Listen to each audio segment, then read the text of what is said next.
Uh,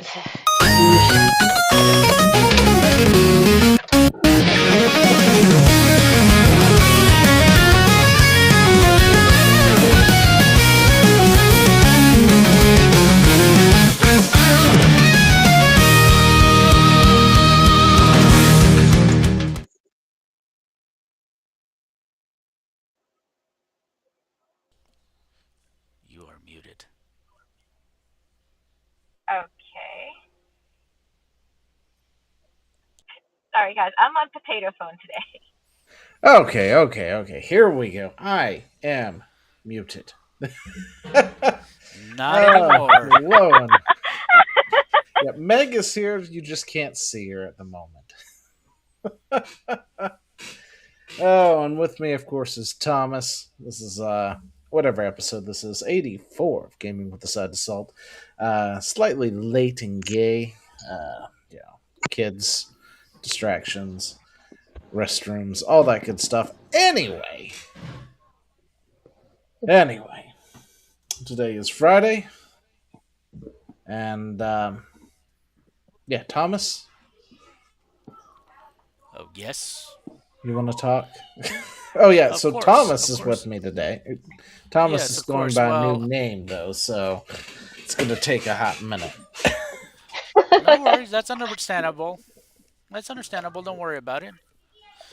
Always Well, be I just Thomas. went to a change of name from Thomas of the 14 to Nikolaus. So, Nikolaus. yeah. There's a video that I released, and I do believe it's under the big announcement. That's my final video. So just check it out, and you can check out my new channel. Yep, and I'm sure you guys have already noticed if you're watching that Chad's channel's in the background. Chad is not with us. If you have missed the multitude of things that have gone out discussing what has happened, as of last Friday, Chad is no longer with us. Yeah. Um, he passed away sometime Friday, and yeah, that's where we're at. So if you want to go check out his stuff, his link will always be in the description down below. You can go check out his stuff over there. Um, Thomas, you want to say anything or? Yeah.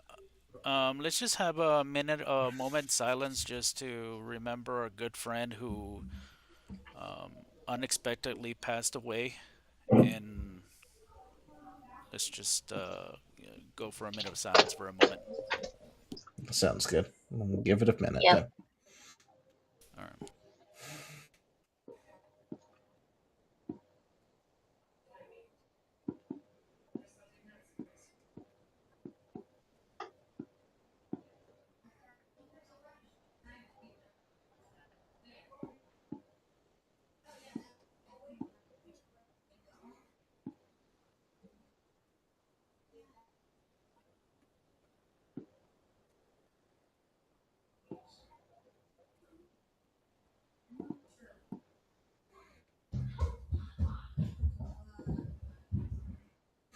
All right. Okay. Yep. Um. So yeah, I was gonna show this Friday to Chad when he got on, but it didn't. So I got this for Christmas. Aw. It's badly on it. So yeah, no, I just it's not gonna fit Aw. over my headset, but you know. God. Still looks good. When it gets cold, I'm gonna have stylish headwear to wear, Yeah. and I think you could somebody sent actually. me this, so you know, because I love Aw. Bucky's apparently. I think you could actually probably wear that and then put your headphones over it. Because I am currently, like an adult, wearing my Pikachu hat, complete with ears. Which they made me sit at the front desk at the office because things happened and with our government contracts and everything, so we're trying to scrounge and figure out ways to like not get fired and be like, look, we're useful. So anyway, they had me sitting at the front desk, like that's a good idea, and so I decided to have a small bit of rebellion and wear a Pikachu hat. So anyway, But my gaming headset fits perfectly over there. So that way I look like double the consummate professional that I am, wearing a gaming headset that is probably the size of like air traffic controller headphones, and then Pikachu ears just sticking right out from underneath that. So yeah, I'm thinking that you could wear that wear that, and then wear your headset over that. So I mean, if you got to have them ears. I probably would roast though. It's too hot in here for that. Uh, So, some of us are willing to sacrifice comfort for fashion. So, uh, I'm I'm good. I, I, I, I, I just got a hoodie. That's all I gotta say.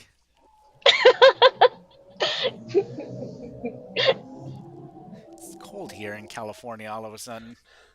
it's it's wet and dreary, and I'm cool with it, primarily because it means that people don't want to go outside and do stuff, because outside is for suckers. So I get to stay inside and like play games and read books and stuff, and that's fantastic. We can't figure It's out what it cold. is here. So, like, we just got like really, really cold for the past couple of days. And then out Okay. of nowhere, I'm turning on my AC today. So, What? yeah. And heck, it's looking like it's going to get down to 45 on Sunday, just for it Uh-huh. to bop back up to like 65 by next Thursday. 70 on Friday? Really? Anyway, Man, it sounds like you live here. yeah. That's Yeah. Tennessee California kind is, of man. Tennessee Yep. is, yeah. Oh, but yeah. Yeah. You know, I got shamed into being a live streamer from Switzerland Play It, who also goes by Angry Game Nerd. But it was actually Chad who got me into like doing collabs and stuff, which I'm still terrible at. But yeah, I mean, he's such a cool dude, man. He's always trying to push people to like reach out and be more friendly, which is like not my ninja way at all. Yeah. Yeah. Funny thing about Chad, because of him, I began to learn about alternative places to go. Oh, And really? yeah, because I started in YouTube and I was getting nothing Uh huh. until he introduced me to BitChute. Ah. And and because of him, I got my first 100 subscribers. Shit, Monday Matt Dang. is still doing stuff? Yeah, and now it's at about 84 now. Anyway, sorry, Very I got cool. distracted. Yeah, Yeah. that's Zio's thing. Yeah, well, Zio is very squirrel. I'm very squirrel. I was trying to find Chad's YouTube here.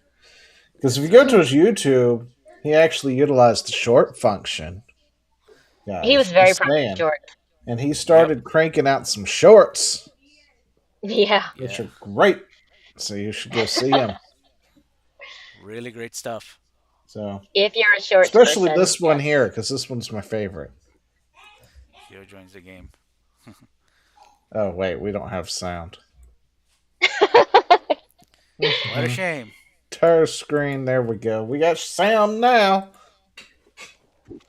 Oh, coffee seeds. Zio magically joins. They see it's like coffee seeds. Zio joins the game. And the business, we call that foreshadowing. Coffee. Yeah, I totally had more area I could have explored with this and did not.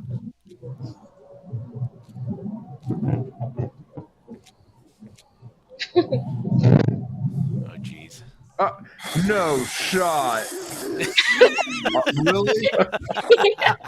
And now you know why it's my I favorite. just got a message that said Zio has joined the game. Are you for fucking real? Oh, that is perfect. That is beautiful timing. Zio, are you in chat? Aren't you? Thank you. There's no way that just happened. Yeah, I was totally not in chat, by the way. I was waiting for it to install the latest thing. And when it did, I immediately hopped on. And That's good. Omo Chow. I have 100. Okay.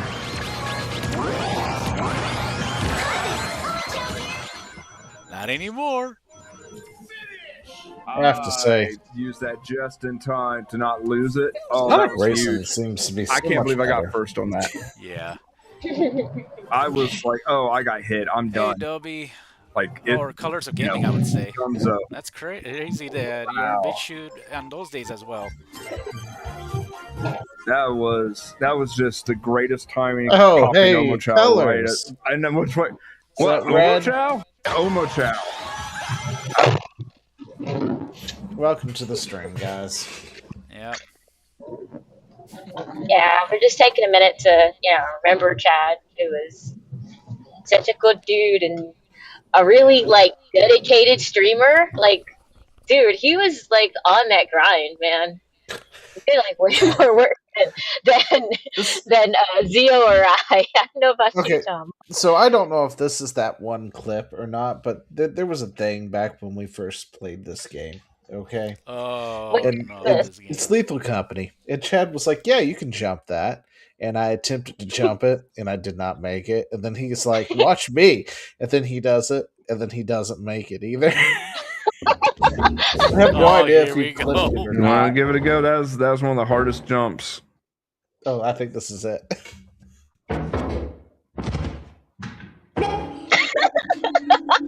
Goodbye, Zio.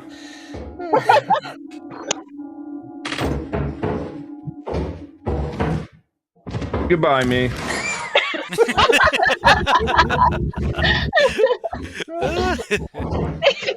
Oh, that was such a long time ago, too.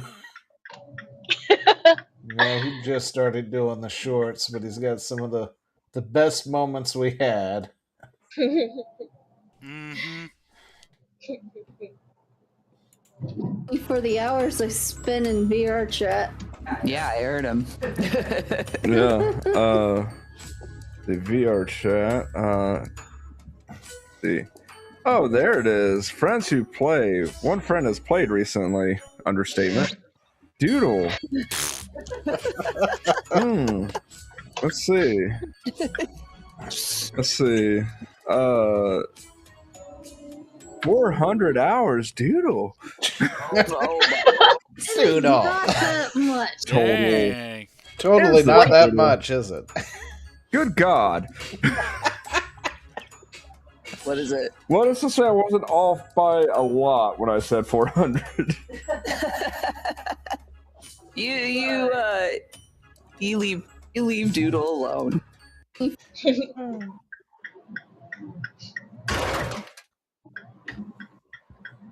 Oh, hi.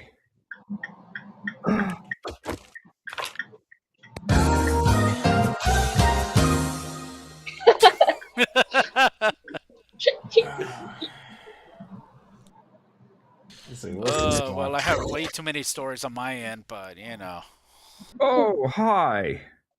Wait a second. It did not load. Does that one not load for some reason? Huh. There were giants out, and I was cursed. I heard the little girl go, hey. I'm like, fuck no. Fuck you. Fuck your little red dress, and fuck the bracken that brought you here. Lethal Company was good. yeah, there's a lot of image stuff that we done in behind the scenes. There was one of the Goose Goose Duck. He doesn't have any of those cut up, so Yeah. If we would have just recorded it, believe me, you guys would have been dying of laughing. Just the number of things that we done to counter troll the other guys. Oh, really? Yeah, they were. yeah, he they finally were gets a streaming sniping decent us. Goose Goose Duck game going, and then you got people stream sniping each other and working together behind the scenes and crap, and it's just like, guys, really? They just ruined the whole thing. Yeah, so we decided It's to just do the like same thing, only worse. really. Yeah, we basically did everything through the Discord, and Uh, we just basically talked nonsense, and then next thing you know, we started to troll them really hard, and then at the Very end, cool. they just rage quit it.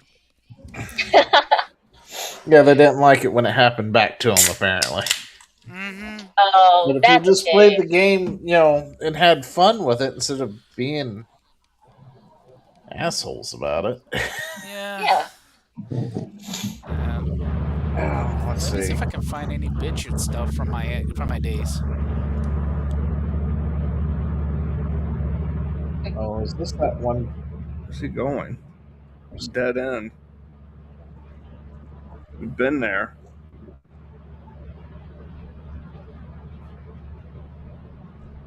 Said nope.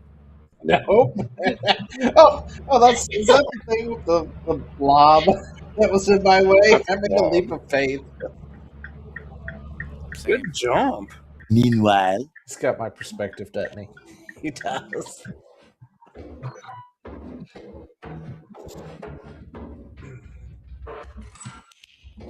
Oh shit!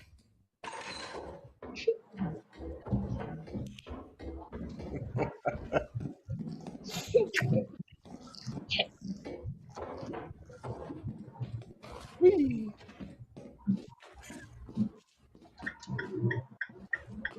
was a big spider. Nope. I was not happy with the spider.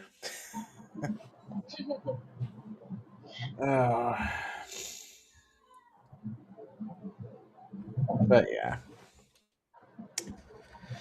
I did get Repo. Like, he sent me Repo, and I haven't had a chance to actually play it. Well, they're trying to get a game together on Sunday to play. Yeah, we'll see if I can. Yeah. But yeah, if you want to go check him out, he's on Rumble, he's on the YouTubes. So go check it out. Mm-hmm. D-pad chat. Tomorrow comes, and we continue. Yep. So let's talk about the news, shall we? Sure. Stranger Things. Has anybody seen Stranger Things? I have not. I have never seen a single episode of Stranger Things. And you know what? I feel vindicated in my demand to never finish an American television show until the whole thing is done. Because if I have learned anything Me from too, Lost, me too. from Heroes, from Game of Thrones, no, they screw you every time. Like halfway through, somebody loses interest, or they get their real agenda going, or something like that. It's like they screw you every time at the end. So I'm just sitting here feeling like very superior to all of the people who loved it. You guys didn't really love the show, did you? Do what? Oh, I said, did you guys really love the show? I'm sorry, can you hear me? Yeah, I can hear you. Anyway. No, so yeah, they botched this last season. That's the best thing I can get out of it. Apparently, like absolutely everybody's making fun of it. The pacing is horribly done. I've seen screenshots of like the final boss fight, and it looks like they ripped off the aesthetic of Shark Boy and Lava Girl. Like it just looks really, really bad. Yeah, the writing is atrocious. Let's see. People are just beaming off of it or memeing it like constantly. Yeah. And Netflix has been very upset at the fact that everybody is memeing it too. Well, then don't be so memeable, dude. So they've been like striking everybody. I'm gay. I'm gay. Yeah. I'm gay, Daddy. I'm gay. Mrs. Simpson made me gay. That's right, Cindy. I'm gay. You can't see it because our I'm gay. are in the way, but it's a Gay, Stranger Daddy. Things I'm final gay. at the bottom. Mrs. Simpson made me gay. But yeah, that's essentially what it boiled down to. Is they couldn't defeat the big guy until what's this one guy told everybody that he was That's gay. right, Cindy. I'm gay. And then you've got this other scene with these other two, and they just go on forever and ever and ever. And it's like, you could be leaving, but no, they're just going to sit there and talk forever. Yeah, man, that's one of the reasons. Oh, Oh, we're talking about a show, Joe. It's Stranger Things. Like everybody from all political persuasions, actually. Like I've seen people who are part of that whole LGBTQ community, the really up in the arm ones, complaining about the Stranger Things ending or the Stranger Things show. Because it was one of their big things, because they've got the gay in there and all this other stuff that all is all them and stuff, that representation, right? And Yeah. even they have just been like, that was a horrible. Why would you do it like that?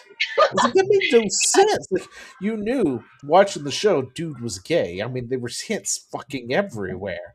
It was on your nose constantly, right? And then they're just like, guys, I'm gay. And it's like, Oh, now let's go on. Yeah, I mean, it wasn't just the insertion of the message; it was that they did it badly. So I'm just like, it yeah. was. And the pacing, apparently, right at the end of the final season, like they blew up the town, they tore everything asunder. There's like rips and tears and like a straight up, gateway to hell going on. I have no So it's idea like what this came through, but final season of Buffy, is it? and that's like the cliffhanger, right, for the final Uh-huh. season, for the before the season, and then they come back to it, and they're like, 6 months later, the military has moved into town, and everything's quieted down and stuff, and it's like, okay, so why did we see all that other stuff if we're just going to ignore it now and not explore it? And just, they put metal across the damn scar like it's gonna, like, what is this, World of Warcraft? Come on, That Uh, all we needed was some good quality welding. yeah, like seriously, like put metal or something across this entire. What is it? It's like a fault line, I guess, and it's a cavern Yeah. where it's fallen in because he's trying to merge, whatchamacallit, in the real world and everything. And it was like this big No, Joe, show. they Then don't. you come back and it's like 6 months later, and Um, everyone's like, "What the hell?" We left on this cliff note, and then you're going to give us, "Oh, the military has come in. Everybody's just moving around like it's just the same old. Nothing major is happening." And there's a giant, metal scar through everything because they taped it up with bands of steel or whatever. I'm just gonna say this, that I don't have Netflix, so the last thing that I had Netflix Joe, was it's the not that they second don't Squid Game. care. It's the fact that they have writers on the caliber of, what are their caliber? Caliber of chimpanzees from the rainforest that they freshly picked somewhere. That's Don't what they're on chimpanzees, the bro. caliber of. No, not chimpanzees, bro. chimpanzees, I leave the They parents have more salted. dignity than that. Oh, you're probably right. No, they just don't have writers. The writers are diversity hires, along with half the other people on the crew. And that's the problem. Yeah. Okay, so if It's they're not sitting exactly there the talking about producers themselves. It's just the fact that they like to do a lot of diversity hiring and things. And I've got to go and shuck my kids now. I'll be right back. okay. So my thing is, if they're going to go and make them have these long, drawn out, emotional conversations, Yeah. you have to put this into context. You can't just say, "Well, it's the end," but we have all of these unresolved feelings. No. If you can't figure out a way to make that make sense in an action horror show, you just have to leave it unresolved, or you have to figure out some clever way to get that in there so that people Yeah. aren't feeling like kind of weird. But the thing is that the most important thing isn't always your feelings, and people don't just sit around and talk about them all the time. And this is Yeah. something that a lot of, especially female writers, don't seem to get. And I know that we like to talk a lot. Um, as you may have noticed, I'm going to talk a lot. But the thing, the thing is that this isn't common, especially for guys, and especially for something that's action based. It throws off the pacing entirely, which is what everybody was saying. Everybody was saying the pacing in this is terrible. I'm like, yes, they decided to stop what they were doing to have a conversation about how they feel about themselves. Not even Exactly. like not even what's happening around you, not what this means for other people going forward. No, I've discovered this thing about myself. It's like navel gazing in the middle of a war. It's just so dumb, and it's insulting to anybody who's watching it. And it feels wrong and off Yeah. and weird because people don't do this. This is not how people Yeah. are. Yep. I mean, look through the second Squid Games. There was a character right there who was an actual, well, not an actual trans, but playing a role of a trans. Uh-huh. But this person did it. Well, let's just say they did it a decent job with it. Didn't push it or anything like that. It was Yeah, they mostly just just, existed, right? yeah, just existed there and pretty Well, much explained why he's in the games. I mean, that's like I get the idea of wanting representation, right? Like I've never been Yeah. against that. Yeah. But again, I'm sure you guys said it while I was busy shocking my children because that's what we do. Hockey, hockey we put dog shockers on them, and we just get a joke. Anyway, do it, so can Zio. that's right. Anyway, it's just they don't tell it right, and it's like you don't see people running around everywhere going, "Hey, I'm straight. I'm straight. By the way, I'm straight. Hey, look, I know Yeah. he's going to fight this guy, but guess what? I'm also I'm straight." straight. Like nothing like that ever has to happen. Like, Yeah. and you still don't get that. But anytime there is a gay character or something in there, Hmm. it is like in your face has to be. Oh, by the way, I'm into dicks. Just thought you should know. Yeah. yeah, that's right. I'm a rooster into roosters. You know what I'm saying there. That's how they go about it. And it's like, why? That's not necessary. Yeah. It's this constant need to talk about your, I don't know, your proclivities as if that's some sort of character development, and it's not. This isn't character. This is what your base settings are. Your character is who you decide to be. That's the part of you that's interesting. That's the part that actually matters. What your hardware is and how you're just naturally set up just happens to be what it is. And the thing is that we decided not to believe in stoicism any longer.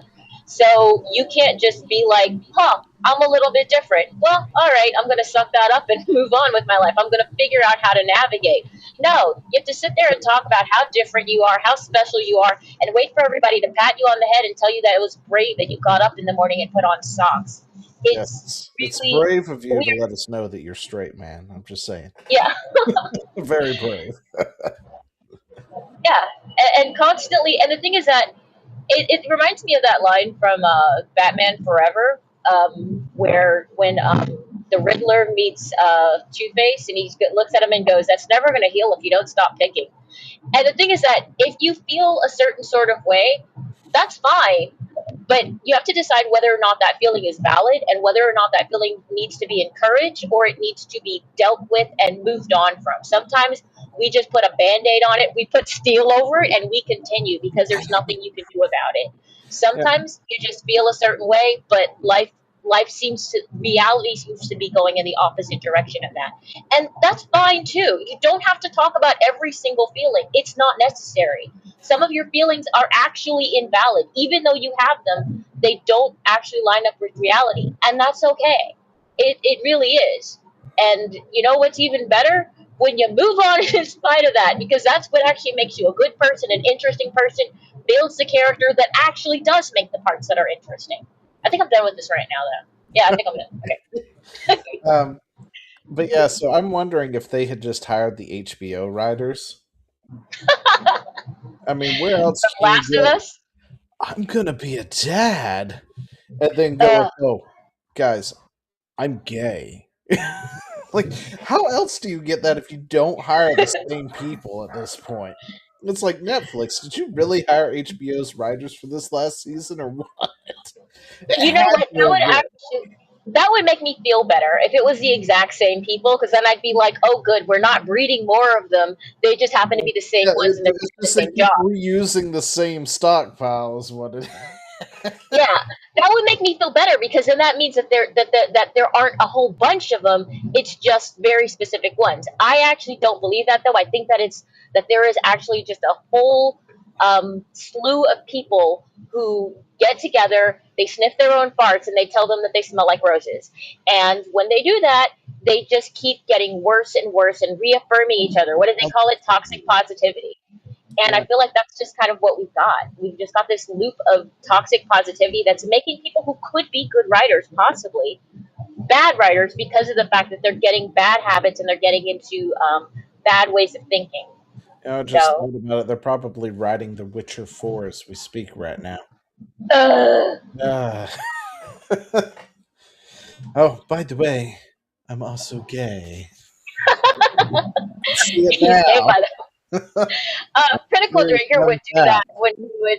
Critical Drinker did that when he was reviewing Last of Us 2. He kept going, Ellie's gay, by the way. And then he'd talk about something that would be like, Ellie's gay, by the way. It was a good joke. It was about I can see it now. It's like, not only is Ciri a Witcher for some reason when she shouldn't be, she's also gay now. So, you know. All right, so let's move on. They ruined, apparently, I guess the next season of Fallout has come out. Oh, no, really? Or is this just something they released as a promo? Uh-huh. I don't know. Anyway, I don't know if it's actually out or if it's something they released as a promo. But, yeah. So they decided to just bastardize the lore at this point. Oh, no. Yeah. I mean, I didn't watch any of Fallout. I don't know anything about Fallout, like, from the games or anything. The show wasn't half bad. I mean, it had some... I heard season 1 was like, decent enough. Yeah, it had its moments where I was just like, really, is that necessary? Because, you know, they're obsessed with sex for whatever reason. Well, they can't, like, go too long, and then she's like, you wanna fuck? And it's like, what? And she's trying to explain this thing, and it's kind of funny, but it's also kind of like, really, guys, was this necessary? Kind of thing. And, yeah, anyway, so... Yeah. Aside from that shit, you know, it was okay, and that did felt a little rushed in certain spots. But yeah, they decided to just bastardize the lore at this point, which, you know, a lot of people was curious if they were going to do, because apparently, I guess they took like Las Vegas off the map or something. I forgot what it was. There was something people were looking at it, and it was like, oh, they're rewriting the Las Vegas thing because Obsidian did that one, and what's his name? Can't remember what the hell his name is. Tim Sweeney. Tim Sweeney. Anyway, he hates the fact that Obsidian upstaged his own game. He's always been that way, so he seems to never acknowledge that New Vegas even exists. Right? Okay. That's strange because it's still important to the lore. Yeah, well, see, that's the thing. If they're going to yank it out of the lore and rewrite it, that's what a lot of people are afraid is going to happen. Well, they already messed up the Brotherhood of his deal, so... Yeah, so you've got the Brotherhood over here blowing up some pre-war tech. Why would they do that? And that's it. That's the clip. That's the whole clip, and I'm just like, why? Like, finding a car like that in pristine condition... It is. Like, where the did that even happen?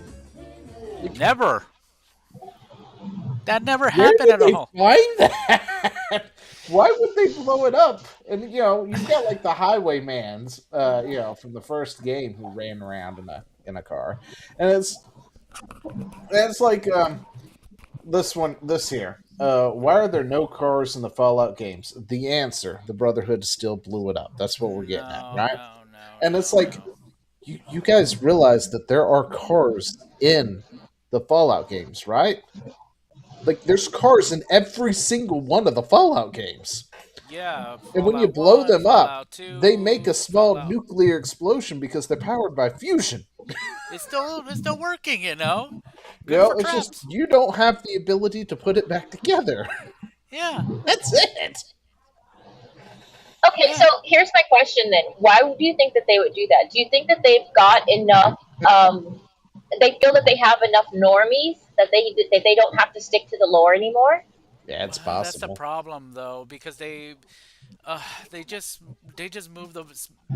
I don't know what they're really doing, to be honest. Because if normies start playing, the regular Fallout games, they're gonna go like, "Oh, that's not But part of maybe the Brotherhood of Steel. It makes no sense for them. It contradicts what their ideals are." Yeah, like they go around, they get any dangerous tech, they keep it for themselves Yeah. and stuff. And it's just like, if you got a working car, wouldn't That's you use useful that, for or at them. least strip it down, right? Like, even if you're not that going would to make use it sense. in any way, shape, or form, they're likely to strip it down for its parts to use it in other things. Yep. Like, especially if these things are powered by fusion cores.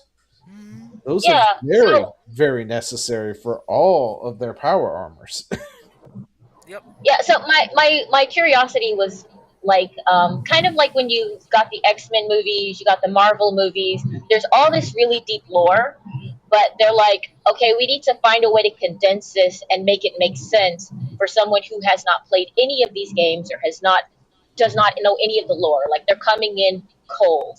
So Yeah. my curiosity is like, do they feel that like when they first do Fallout, the first season, I think that they were saying, okay, we need to do this to get in the people who actually love Fallout, and maybe we'll pull in some normies. Maybe they did their analytics and they were like, oh, we've got enough normies that we can deviate from this and not really worry about pissing off the players.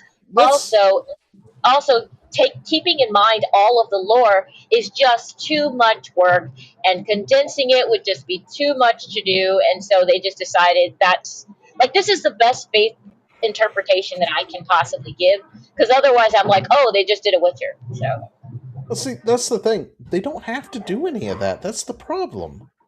yeah, it doesn't sound like it. Like, It's Fallout. This is how the formula. This is the story of Fallout, and they did it in season 1. Bombs fall. Everybody goes into shelters or whatnot, and then they come back out, I guess, right? At some point in time, yeah, there's somebody who wanders out of a shelter, and boom, game starts. That's it. And they told it in the very first episode, for the most yeah, part, that happened, right? And then they do flashbacks with, like, the ghoul, because he's the main character who was alive then, while the others were not. And you're getting some of his flashbacks routinely throughout, right? So you learn some things about, like, how Vault-Tec decided to, force Armageddon upon everybody to use their vaults and stuff. Well, yeah, that's Which, true. of course, was controversial in its own right, too, but also something that was kind of hinted at one point in time, but never confirmed. Well, the thing is, though, in the first game, they didn't exactly make any kind of hints yet. I think it was implemented on the second Fallout game, where they finally went like, "Oh, I have this great idea. Let's make all these vaults like they're experimental vaults. Let's put one man with numerous women and vice versa." That's generally how these things work too. It's like not all the lore is thought out usually in the first game. Things take part bit by bit, piece by piece, over game. So we've got this entire world full of lore. So we know what happened to certain places, but there's plenty of areas in the country, in the world, we don't know what happened to them. They should have done, So essentially, they just can follow the Vault Dweller, right? And then they've got the Brotherhood of Steel initiate that they're following, and then they're following the Ghoul. And those are the 3 stories that we are following throughout this whole thing. None of it has to line up with a single game, as long as it doesn't cross path with one of those games. Yeah. You put it in a year that does, that makes sense for it. And these are, I think this is the earliest, right? I guess I don't quite remember. Well. Let's see. In the very first, let's see. In the second Fallout, it basically is just a descendant of the first protagonist. Yeah. Then Brotherhood of Steel was somebody else, and then Tactics was somebody else, I believe, as well. Yeah. And then the third one was thankfully enough, they went all the way to Washington D.C. for they left Mojave. Yeah, they left Mojave and focused on DC, which is a good thing. Then they did Pittsburgh for a small little bit, but they still have plenty of area and plenty of time to cover. Yeah. But the thing is, they put themselves at a time where I guess New Vegas exists, but it looked like they alluded to New Vegas didn't exist anymore. Which makes no sense at all. Which made no sense, I think, is what everybody was going, why the hell did we do this? We know he's got a problem with New Vegas because, Bethesda didn't make it and everything, and it was probably one of the best Fallout games to date. Well, but, I have my opinions with New Vegas. It's good storyline, but needed a lot of polish work with some of the other stuff. But once I understood the reasons behind it was also a rush job too. So. Yes, it was a rush job too. So storylines, I'll give it an A. But everything else, The thing is, there are certain things in the lore that they can't touch, like the Brotherhood of Steel don't destroy pre-war tech. If anything, they'll strip it down if they're not going to keep it. Yep. They're not going to just go out of their way and blow it up unless they have absolutely no other choice to. Well, clearly they have choice here. They look like they're rolling it out of their encampment to blow it up for some reason. Yeah, the blowing up won't do it, but I recall Elijah, I believe his name was, in New Vegas, where he wanted to basically use the fog to cause a lot of problems in New Vegas if he's able to understand it, how to use it. So I'm just thinking about probably it's not destruction, but how they use the piece of tech, So I'm just looking at it in a very, Yeah, I can't help it. They love their toys, but I put shock colors on the kids today, not the dogs, unfortunately.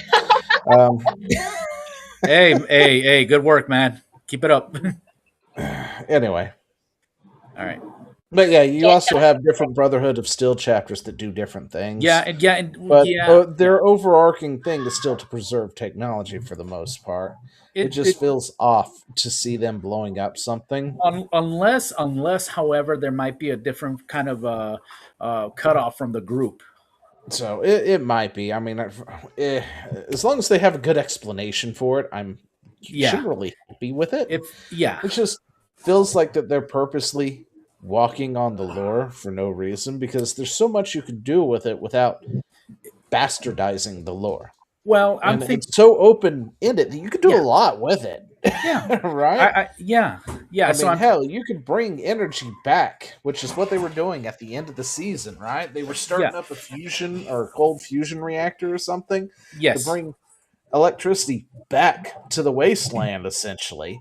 Which is not something that I don't think you really do in any of the Fallout games. You at the end of 3, you essentially bring back a water processing plant to clean up the water, which is useful. What that is. Useful. That's useful. But aside from that, I think this is the first time you really set on electricity for everybody.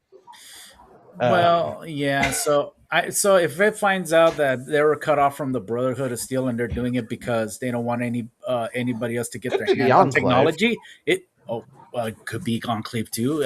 They just want to get anybody else that's considered normies in the wasteland getting their hands on anything like that. From this, outside of it looks like they're wearing military BDUs or something, or not BDUs, but military-esque type stuff here.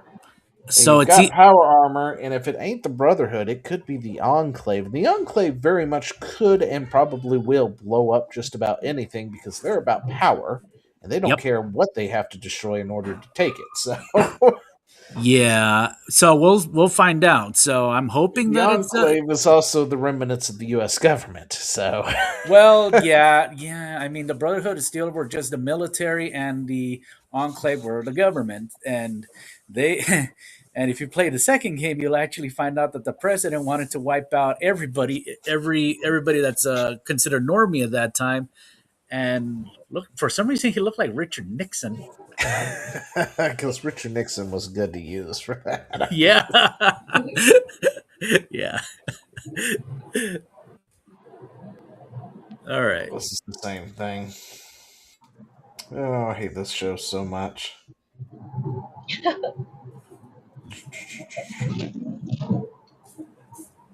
Actually showing that this chapter's lost their way. Well, I don't know anything out of like a 15-second clip, so yeah. As far as I'm aware, the show isn't even out yet. Yeah. Let's see. And they grab it, they push it. Yeah, like, and just listening to it, they just want to test out this Gatling gun. Just because there's voice here, right? And I can barely hear it over the little bit of music. It's like, will it out there so we can test what this baby can do. That's stupid. Yeah, so they're wanting to shoot it up with this Gatling gun. It just doesn't seem like something they would shoot at to test that. There are so many things to shoot at. Why would you need to shoot at that? Like, this seems like valuable tech. Like somebody would get upset if you blew that up and then you had to explain it. Yeah. To somebody higher up, and it's like, So it's either going to be Enclave or members of the Brotherhood that cut them off because they feel that anybody that has hands on those kind of tech could be at risk, causing problems. I think it's probably Brotherhood. Yeah, just we'll see. That's all we're dealing with. That's what we've been dealing with is the Brotherhood. Yep, probably. So okay, I don't know if they have the balls to introduce the Enclave and do it properly. They'll mess it up. They'll mess it up. But anyway, so yeah, people are upset about that. Let's talk about AI. Yeah. Oh boy, Halo Studio. Gosh, this is so freaking bright. It really is. I'm like, wow, that just lit up the whole car. Oh gosh, is there not a... Everything else is dark but this. It's bright. Anyway, Halo Studio goes all in on Gen AI, making it a core pillar for future Halo game development. Yeah. So AI is the future, whether you like it or not, people. I mean, it's kind of like when they started doing they started using CGI for animation. Well, what's the thing where they randomly create levels based off of the assets in a folder? Roguelike? What is that called? Huh? Roguelike? No, it's what No Man's Sky does its entire thing off of. It's some kind of generation algorithm. I can't think of what it's called. Oh yeah, I know what you mean. Where they're just randomly generating things constantly. Yeah. It's that essentially. It's like, beforehand we had the randomly generating levels that a lot of action RPGs do and a lot of other things. It's just they have a folder with assets and they're like, cobble this together with these parameters kind of deal. So that's why every time you enter that zone, it's a different look every time, and no zone is the same every time you go through it. Right? I hate that. Well, that's what Gen AI is now going to do, except for they don't have to make all those assets and do all that other heavy lifting anymore. Yeah. Well, that's yay. Okay, let's continue on with the story just to understand a little bit more in the context because I didn't have enough time for it. Well, that's fine. I never get a chance to. Hardly so. Bad, Zio. Bad. Halo Studios making generative AI a core pillar of development for the Halo games. Earlier, it was also reported that Halo has made AI workflow mandatory for all employees. Procedural generation. Thank you, Color. Yeah, thank you. Procedural generation. It was procedural generation at one point in time. Now it's going to be AI taking its place. Or generative AI, I guess. This puts the future of Halo games in jeopardy as it poses a threat to a huge public backlash. No, it's just a bunch of loud people on Twitter who wasn't going to buy it anyway. Yep. And a risk of poor development since AI can't replace creativity. Oh, I don't know about that. I can tell you. Can I tell my little story?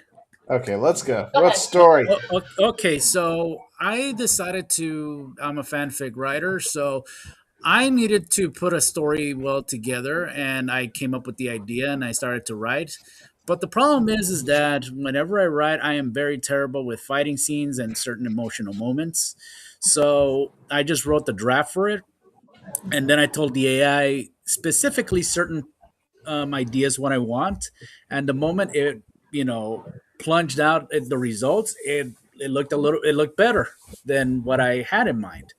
So the thing about AI though is that it's like any other tool. You gotta put your effort into it still as well, and try to explain the little thing going like, hey, I need you to do this for me, and this and this. You have to be very specific because otherwise it'll poop out something that's that you don't really that's unnecessary. Yeah. So I've worked with AI as well. They want me to start trying to use it with my job, which is I don't really hate entirely, because working with it, I'm like, oh yeah, my job is totally safe. Because if you're trying to do something very specific, if you have an idea that's very concrete in your mind, AI will almost never get it right. You will have to spend so much more time telling it over and over and over again, specifically what you want, that it would be better to draw it by hand with a pencil that you have carved yourself. It is it is absurd how long it takes. I remember I was telling my boss that the best way to think of AI is like it's like you hired your nephew that doesn't want to work for your sister, and your nephew is working for you now, but he doesn't want to be there. And when you tell him to do something, he will do the bare minimum, and he will misunderstand you almost every time because he doesn't really want to work.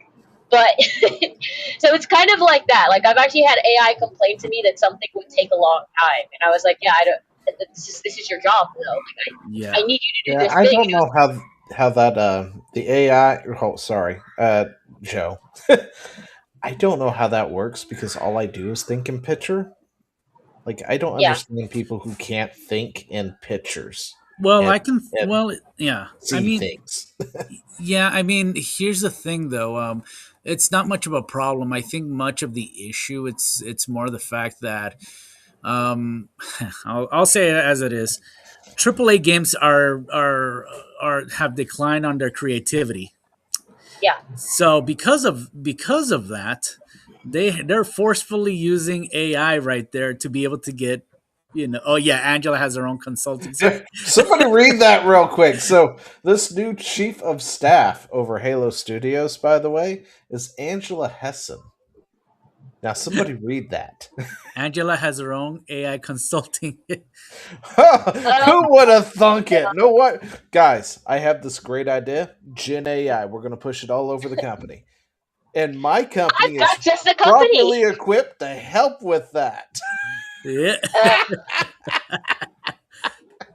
Oh, don't you just love it?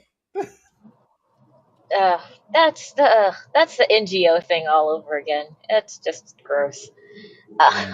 Thinking words. I don't know how. Yeah, I too think in pictures, so I think that actually also makes it kind of difficult. Probably why I have a hard time describing things. Well, I mean that's understandable. Like I see it, but then I can't word it. And then I have to have like Chad show me it. Because he'll tell me a thing, and I'm like, dude, just show me. He's like, fine. Yeah. And then he'll go in and stream it and show me. It's like, see, how hard was that? Because now I can see. It's visual. I get it. Yeah. Uh, Yeah, I find it difficult too. I every time people say words to me, I see them immediately as pictures in my head. Game So, Seems yeah. like So they're digging the grave of its anyway, own. so this comes hot on the heels of Expedition 33, which we talked about last week, by the way, where they were being canned from the Indie Awards. And as much as I think the Indie Awards are hilarious, but I understand why they exist, because you want to shine a spotlight on indie titles that may not quite get that spotlight, right? Yeah. The problem is when you're shining that spotlight on a thing that had less than 100 players on it, you're not helping anything at that point. Like, I'm sorry, they're not. I'm sorry. It's not that you're not helping. It's they don't deserve whatever award you're trying to hand them. Right? It's like you're giving these awards for some of the best indie games out there, but you're handing it to a game that had 12 players at peak. Yeah. And nobody playing right now 5 months ago. That's not helpful for anybody. That makes people laugh at your show, and I get it. They didn't want to give Expedition 33 all the awards. They had to find a way to disqualify it. So they decided, because they used Gen AI on a lamppost that nobody looked at, they're disqualified because they didn't want to hand all the awards to them and Silksong. Well, no, Silksong technically, I guess, wasn't an indie title this year because they had the previous one, right? I believe so. Isn't that still an indie title though? I mean, Team Cherry isn't like a big. It's studio. one of those things where we could argue about what indie means at this point, because now it's like Team Cherry is clearly an indie studio, right? So anything they make should be an indie game. But for other people, the definition of indie means this is your very first game, no matter what. If you make a second game, you're no longer indie, and it's like that makes no sense. It's like an indie should be somebody who is not AAA or AA. You're technically indie. Yeah. You know? That's how I always viewed it. Yeah. So that's specifically what it means. Would be an indie title. Expedition 33 and I agree with your colors. Whatever their name is, I can't think of the studio's name. That's an indie studio. Even though they did get themselves a publisher to publish their game, they're an indie studio nonetheless. Yeah. You know, and people were arguing about that for the longest time last year, leading up to the Game Awards. Because they're like, no, it's not indie because they had a publisher. And it's like, no, but that studio is still an indie, publisher or not. I mean, so I think you have like problem... Epic throwing cash at people everywhere. Go ahead, Meg. Years ago. Sorry. So I think that the problem is that people have an idea in their brain. They kind of like you were talking about, Zia, where you were saying you have pictures in your brain. They have a picture in their head of what indie means. And it's more of a feeling of what indie means to them, as opposed to what these words actually mean. Indie means independent studio. Whether or not it's made one game or 7 million games is irrelevant. If it's independent, it's independent. But what they think of small. They think of little guy fighting against the big guy. They think of David versus Goliath. This is what they think of when they think of indie. They think of something that's avant-garde. They think of all of these things, and they kind of wrap all of these things up in the title of indie. And that's why they're having all of these different definitions of what it really means to be indie. I'm like, no, just use the words as they're there. Indie meaning independent studio. That's what it is. Yeah. But they're I mean, and kicking it out because it used AI, I'm sorry, that has nothing to do with whether or not it's an independent studio. Yeah, they independently use AI, and I think they just didn't want AI. to their own awards, which is why they use that as a cop out. Yeah. Oh no, yeah.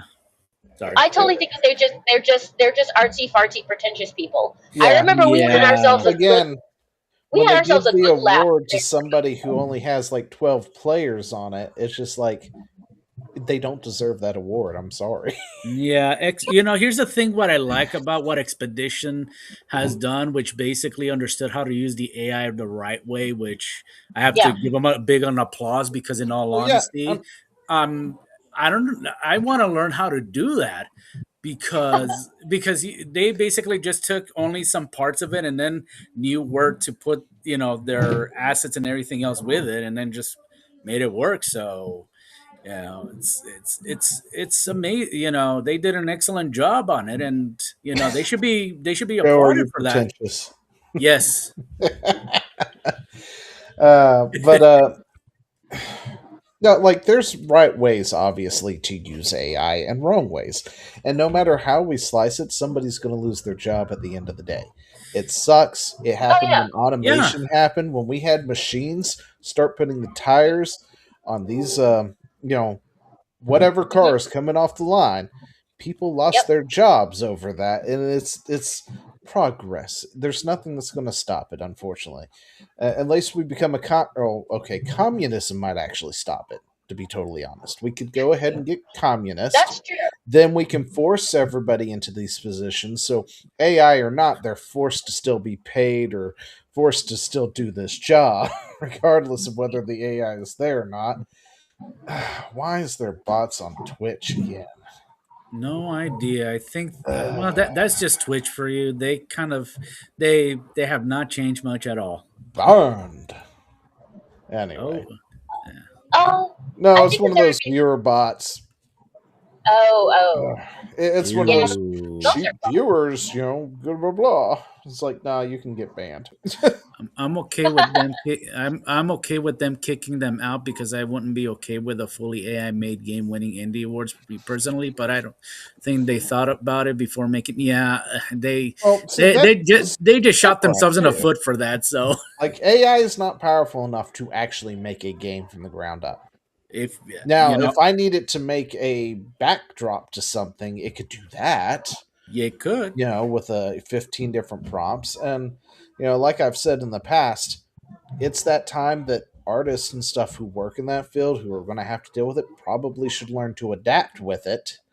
Yeah. So they don't lose their job, because if you're the only one who knows how to properly handle the AI, guess who's more valuable now? Not the one who's crying that AI has got no soul in it. No, the one who actually knows how to write the correct prompt they've already created for it to give the customer what they want. Yeah, artists will always have work in some independent scenes. In fact, I believe the demand for there's still going to be that kind of demand. Look, we talked about this. Like me and Chad talked about how eventually there's going to be people. It's like artists on the street corner, and they're going to be in a twitch or in a trench coat. He or she's going to pull it open. It's like, here you go. Real human hands made this art. No AI was done. This is pure human ink work. Human ink. Okay, so I'm telling you, I can get it for you cheap right now. So that's something that will absolutely happen, especially in the independent sector. So, all right. Yeah, I think that there's going to be. You're right. It's going to be something that's niche, and it's going to be something that you can have, but it costs more money. It's kind of like when you get things that are made by the Amish as opposed to made in the China. Oh my gosh! Don't even get me started on that Amish store. Oh my gosh! Listen, every Wednesday they do a BLT. I'm talking about bacon this thick or this tall on the sand bread, and oh my gosh, so good. Anyway, and I think that that's going to be the same thing, because the thing is that artists are yelling and screaming from the rooftops right now. AI is not the same, and they're right. But the thing is that another thing that I've been saying is most people don't notice the difference until it's really shoved straight up in their face. That's why they have to zoom in all the time to these things and point an arrow to it to get normal people to see it. Because if they just showed them the picture, this is AI. Doesn't look AI to me. Well, seriously is. Look, there's an extra digit down here. If you zoom in to 28,000 times zoom, you can see it. But the thing is that a lot of times your brain catches that stuff. Then you're kind of left with this uncomfortable feeling in your body. You're like, there's something uncanny about it. And then somebody points it out and you go, oh, thank God I'm not going crazy. So It's like when we were talking about those split frames. Is that what they were called? The in-between frames? In betweens. They're literally just called in betweens. Yeah. And the thing is that but kind of like you were just saying with those hamburgers with the bacon that's this thick. But the thing is that you'll still go to whatever, I don't know, Carl's Jr. to get, their bacon Western cheeseburger, which is not as good. It's full of soy, things that are not real and will probably outlast, the next Fallout event. I know it's a grilled cheeseburger and it makes me depressed, but it tastes so freaking good for the moment. Until you compare it to that burger that you were just talking about with the bacon that's this. That I'll go to the other side of the county. Yeah. This is going to be AI versus art. Versus I mean, go ahead. I'll tell you this though. I had a chat about this with my pastor, and he was when I was discussing to him about the different AIs that I've been actually using, try to see what their limitations are and when it causes an issue. Until he told me this, he told me 5 years from now, the first industry that's going to end up getting kicked hard is the Hollywood industry. And I told him how come. He said, well, there's these videos that I've been seeing of Martin Luther King being in the ring and just saying all these lines. He says that give it 5 years, they're going to make a full motion picture, just pure AI, and it's going to get a number of Hollywood people either fire a bunch of DEIs or they're going to still being complacent. So, and still screaming and screaming into the wall for nothing. So we'll see. We are worried about that, but it's too late. I think people are dumb. Yeah, they're going to have to make really bad decisions, and then the rest of us are going to have to suffer along with them until they figure it out. No, but these companies have been using AI for years at this point. They're going to keep using it. They've probably developed better AIs than what we have access to. Probably. Like right now, one of the best ones is probably Sora 2, I think. Yes. AIs. Really when good. It comes to making videos, and some of them are very convincing. Insanely convincing. And then you realize, there's a watermark that they've blurbed out, and you're like, that's the Sora 2 watermark. You almost had me. Yeah, these companies have been using it. Like it was sometime, I guess, last year. They were all upset at Wizards and Magic the Gathering because they released this new set of cards, and they put the cards on this graphic, right? But the background, they used AI to come up with it, and I guess just put their cards in there afterwards, and then people got all upset because they used AI and they had to zoom in and point to it and see, these aren't all completely there and stuff. So, this was not done by hand. This is AI. And you had all these people tearing it apart at these 5 locations that you have to zoom in to see it, right? Yeah. And it's like, you guys said you wouldn't use AI. You guys told us you wouldn't use AI. How dare you? We're not going to buy anything. And then they came out and it's like, we're sorry. We're sorry. Over and over again. Yeah. Is it on Chad's soundboard? It's on Chad's soundboard, isn't it? It is. Anyway. I wanted to play the we're sorry thing. Anyway.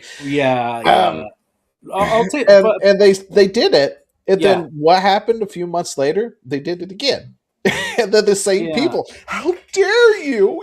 You lied to us. And it's like, I'm gonna tell you this story. To lie to you because you saying you're not going to buy this pack does not outweigh the billions of people who are. Yeah. And the money they saved on that graphic. I'm gonna tell you this. Sorry, and then do it again next month. All right, I'm gonna tell you this funny story before we move on to the next topic. All right, I don't know if you've been following the My Hero Academia stuff or the Well, I animated stuff. just finished it, so Yeah, yeah. Okay, there's a number of people. There's a very small group of people who are crying about. They're going to denialism over how the main character Izuku is actually straight and likes Ochaku, and I'm all okay. and So no, okay, where does just that actually happen? Because I did it not happened see near it. the huh. I didn't see it anywhere. Like, Basically, there's a scene. Well, in the last few final episodes of it, they kind like of did they it got release a special or something that I no. It just was haven't seen, or no. It was just basically just just them. it went?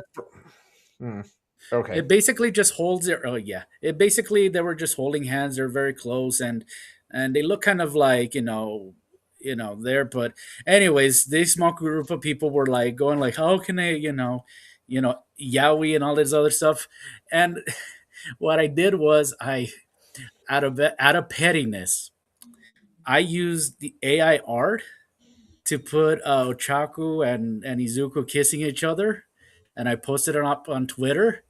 And I'm all like, here, I'll double it down for you guys, just to just out of pettiness. So I pissed off artists and I pissed off Yaoi fans. Yeah, their head cannon got destroyed. Yeah, I mean, it's like, how did they not know that? Because there was like this love triangle the entire thing of where Ochaku really likes Midoriya, and what's her name likes both of them, right? Just can't remember what the hell her name is now. I think you're muted, Meg. The villain character. Yeah. And it's like that was apparent the entire time. They're like, no, Deku and Byakugan, no, that's the thing. There's no way. Yeah, it's like, no, not in your wildest dreams are you ever gonna get that. That is not gonna happen. I'm sorry. It's Ochaku and Deku. Those are it. Those are the two that will eventually have kids one day, and they will grow up and do things. That's like that is how this is set up to be. No matter what, no matter how you go about it. Yeah, it was set up that way, and for some reason, their head cannon smashed in, and they were just like, "Oh my gosh, why?" So this person, I remember, they were talking about it and such like that. I'm all like, want to see how you can piss them off even further? Just throw them an AI picture like this, and I even like generated a picture of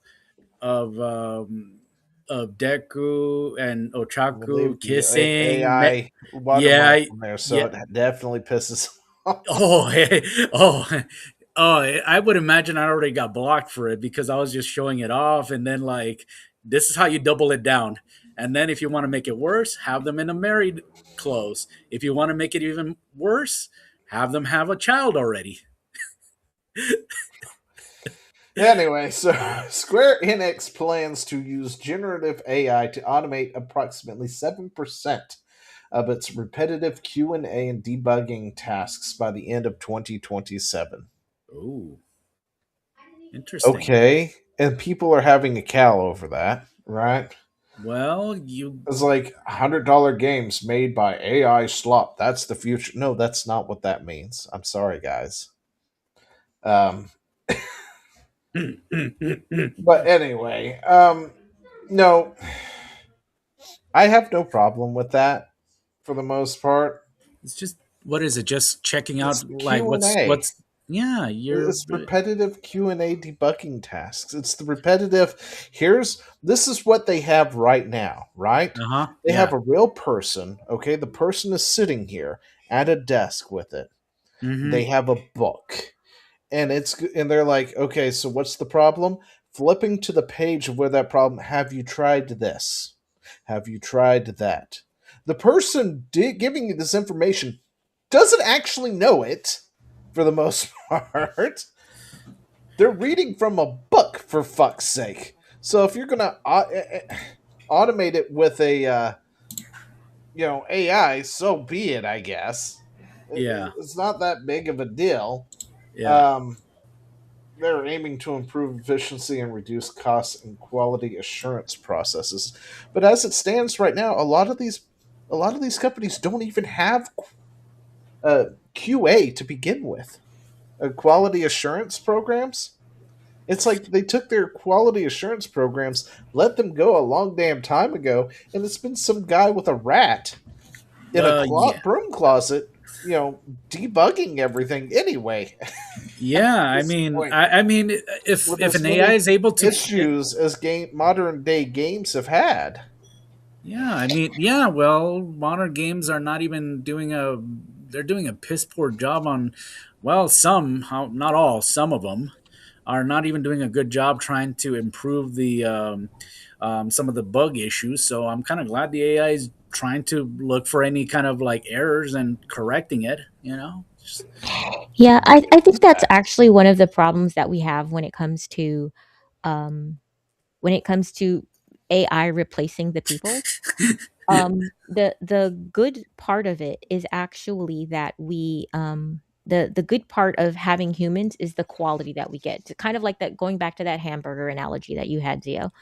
But the problem is what they've been giving us is basically these sandwiches made out of sand. So now we're like, well, why should we even bother then with having something made by humans when the things that are made by humans are full of crap and garbage? Like, well, according to one story we got coming up, we're gonna make that case, aren't we? I think we are. But yeah, it's like AI can handle that sort of stuff. It's the repetitive thing that nobody really wants to do. They don't hire anybody to do it anyway anymore. Yeah. It's just like, all those games, they have all those issues, and you're playing Assassin's Creed or whatever it is, and then you're like flying through space and doing this, that, and the other because nobody quality tested it before launch. Yeah. I mean, it's apparent nobody did it, and it's like, okay, well, let's have the AI do it now. It's a task that used to be done. It's not been done in the last 10 years. Now they're going to let AI handle it. We might get less buggy games out of this. Ooh. I hope so. I hope so. I hope so. I mean, when all you've been doing is serving shit over and over to us. Yeah. We're not going to care. Yeah. By human hands, and then you're like telling me, oh, the AI is going to take over. It's like here's the equivalence for it. It's like you're getting, instead of getting served a delicious steak, you're getting served soy steak. Yeah. Soy steak. And then they're saying, 3D well, you can't replace us. Who's going to give you soy steak? We're like, we don't want that. Thank you. No. We would rather have McDonald's. Mm-hmm. Oh, let's see. Oh, are we at that point anyway? Okay, I guess we're at that point. So a scene where the anime girls literally say Merry Christmas and the localizer still write out Happy Holiday. Microwave steak. No, Joe. No. No. Well, that's what they're serving us, though. I mean, that is what they're serving us, but no. Microwave steak. And AI is basically like a soy steak that tastes very much like steak. It wasn't that long ago we talked about the really bad AI voiceovers that Amazon was doing for 2 of their properties, right? Yeah. With the animes. Yeah. Oh. You can't even see it because I did it. Yeah, where it says Merry Christmas and they localized it to say Happy Holidays instead. Mm-hmm. Because... Yeah. You're telling me they couldn't even do a simple... Like, they straight up say Merry Christmas! And the localizers redid the sub to say Happy Holiday. Or the dubs to say... And you wonder why we're replacing them with AI. Holidays.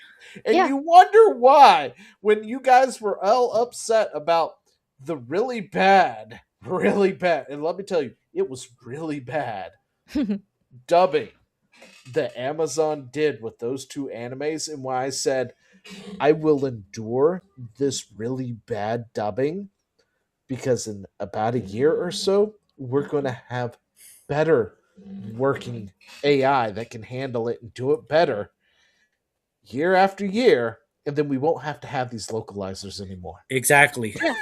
And they keep doing the thing to make the case why we need the AI to take over for them. Yeah, I mean, the thing is that there's a difference in why something's bad, though. Also, the AI is bad because it's just not competent yet. The people are bad because they're bad on purpose. So I'm like, well, at least the AI is trying. I'm gonna say this right now, and I'm gonna put this in this situation so people can understand. You know, this is, many people are saying, "Well, I can't believe they're doing AI," and I'm all like, if you look back what Jamie Markey was doing when she was localizing anime, you're gonna see why it happened. Because of terrible localizing and because terribly translating it, changing it with whatever their political or their ideal. Sorry. I read a thing and my brain went into "you are so fucking stupid." Anyway, continue. Okay, and because of what they've done of their causes, that's why the AI was part of it was now programmed to translate it so that way stuff like this won't happen again. And while these people are screeching and going like, "Oh, I can't believe they're doing this," I'm like, if you want any blame on that, blame people like Jamie Markey who did all this. Thank them for how they screwed up localizing the anime to the English language. Okay. Just saying, Somebody read the thing that my cursor is on. It wasn't change. Groups that do the subs aren't the same as those that do subs, you hack. What? Let's listen one more time. Oh.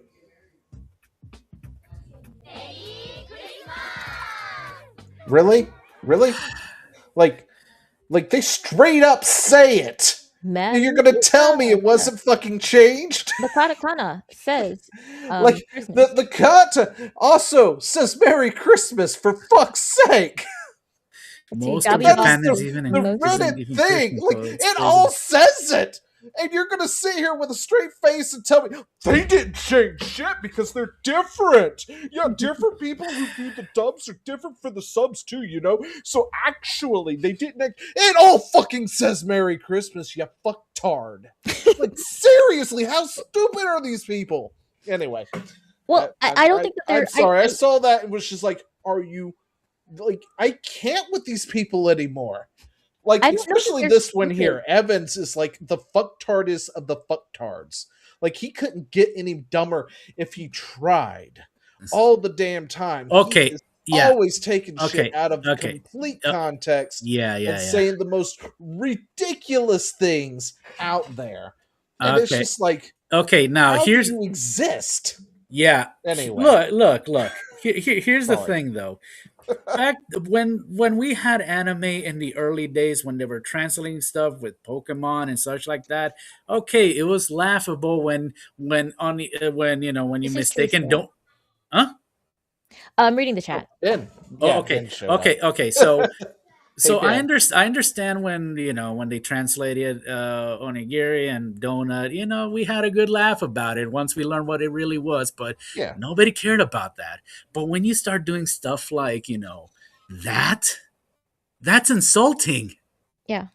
Well, they also, I think that they're missing the point as to why we actually want the translation. We don't want the translation so that it says what we want to read. We want the translation so that it says what the author wrote or what the people who made this said. We want to understand what they're saying, not what we would prefer to hear. It's not about us, And let's see, and Dobby Bog said most of Japan isn't even Christian, so it's crazy that America can't have Christmas in their anime. The thing is that I don't care if they didn't say Merry Christmas. I wouldn't care. I care that they just translate things accurately. Well, see, don't freaking lie to me. A lot of these animes, they have their Christmas episodes. Now, I don't know if Japan actually celebrates Christmas, but they do. They have a lot of Christmas in their anime. That they do. Because they have had it in their anime since before I was freaking born at this point, I think. They have had it in their anime, that Christmas episode. So even for a country that isn't Christian, they still celebrate Christmas. Yeah. Yeah. And So if they this don't idea have that it, they would say Happy Holidays instead of Merry fucking Christmas when they don't even like, Yeah. foreigners But if the the most part the at this AI point. okay, but if the AI I'm just learns saying from keep actions the, and I'm saying keep the anime the way that it was. I don't care Sierra, what they said. Just tell me But the yeah, truth. actually, this might be a minorly. Well, it could be a bit of concerning, but I'm reading from Sierra wrote. But if the AI learns from actions and the localizers feed it slop, would the AI be tricked? Yeah, they can be tricked. Actually, they can actually be tricked. Mhm. You can Oh, trick you can trick an AI to yeah, it telling depends it on that who's doing the programming it. training, of course. Yeah, Like if Amazon is training this thing because it right now they're having issues with bad localization, Mhm. right? They're probably not going to have their localizers training it. And and they're also wanting to save money on localizers.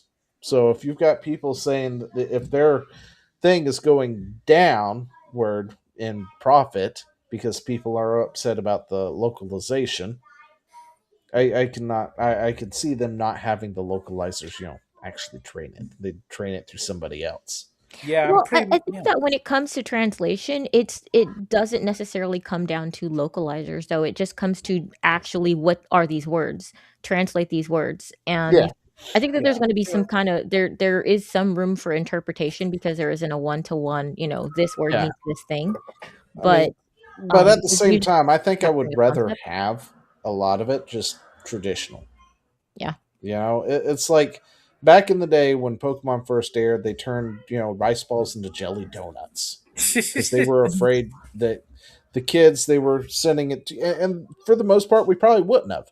10-year-old me probably would have no idea what the hell a rice ball is because I'm not Japanese. Yeah. But jelly donut makes sense, but the thing I'm looking at on screen isn't a jelly donut either, which I'll also perplexed me slightly because I'm like, that's not a jelly donut, but okay. I mean, Yeah. but here's the thing, though. I'm thinking, But we're it past must, that, yeah, in our, our thing. I could show my kid, and have it say it's a rice ball, and it's not going to confuse him or anything. He's going to be No. like, "Oh, is that what that is? They Cool. eat those? How do you make those?" Yeah. Or he may ask me to make them or figure it out or something like that, and I got that we had this idea that we needed to do that. We had to localize it for the American audience. So, it had to be burgers and milkshakes instead of, sushi and whatever. But we don't actually have to do that. Our kids are smarter than that. If it's something they don't know, it's something they don't know, and they probably will go on because it wasn't anything important to begin with. It's just a side thing for the most Yeah. part. Yeah. I think that for the most part, most of us don't really want localization anymore. We just want translation. Yeah. Yeah. It's like localization's done, over with. Let Japan be Japan. Yes. Yep. Let them stay Japan. There's a reason why everybody gravitates towards anime, and it's because it is Japanese. It is unique. It doesn't need to be Americanized. I concur with that, Dobby. It's just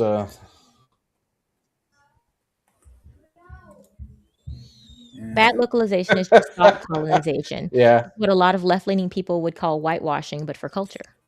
Yeah. It's overwriting what somebody else said to make it prettier or more acceptable or whatever. And what we're saying is, please stop trying to help us, stop trying to protect us from whatever it is that you think that we are trying to hear or see or say. We just want to know what these other people said in their art. Let them buy their sheet cakes. Yes, Joe. and what it is they will justify it by saying that they're protecting the marginalized or something too, right? Because that, for this instance, it's Merry Christmas. So they've changed it to Happy Holidays because some people get offended because they don't celebrate Christmas. Listen, if you don't celebrate Christmas, you're wrong. It's that simple. Even people who, what about Hanukkah? Yeah, they're celebrating Christmas too. You do realize that, right? Let them celebrate Christmas and give gifts for 12 days straight. That's their thing. I don't have to light the candle, but I still want to celebrate Christmas. And if you're not, you're just wrong. Anyway. Well, I mean, if they said, if in the anime they said Happy Hanukkah, or they said Happy whatever Japanese holiday that we don't even know about, that's fine. I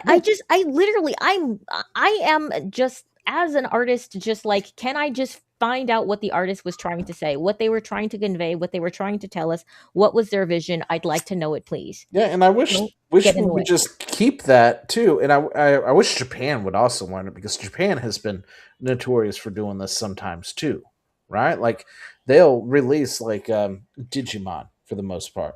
Like it's got a card game, games, and other stuff. They actually self-censored a particular set of Digimon because they're nuns with guns, essentially.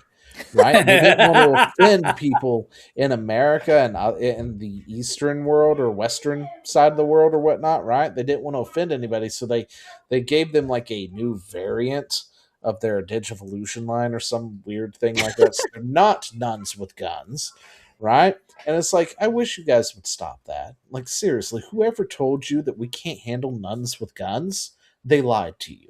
And if somebody screeches on you at Twitter because of nuns with guns, remember, they don't matter. Well, They're irrelevant. here's the thing, though. I remember there was a YouTube video where explaining how the Yu-Gi-Oh series was a lot darker before they. What we got was but here's the thing, though. Japan had, when they released the anime, they got the somewhat tamer of it, and then when we got it, we got even the more tamer version of it. Yeah, same thing with us.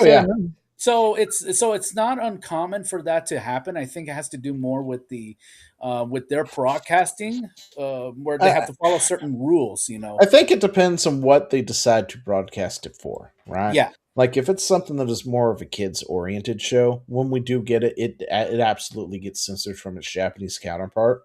Yeah. Because there are things that we don't do in our media, and like one of those is nudity.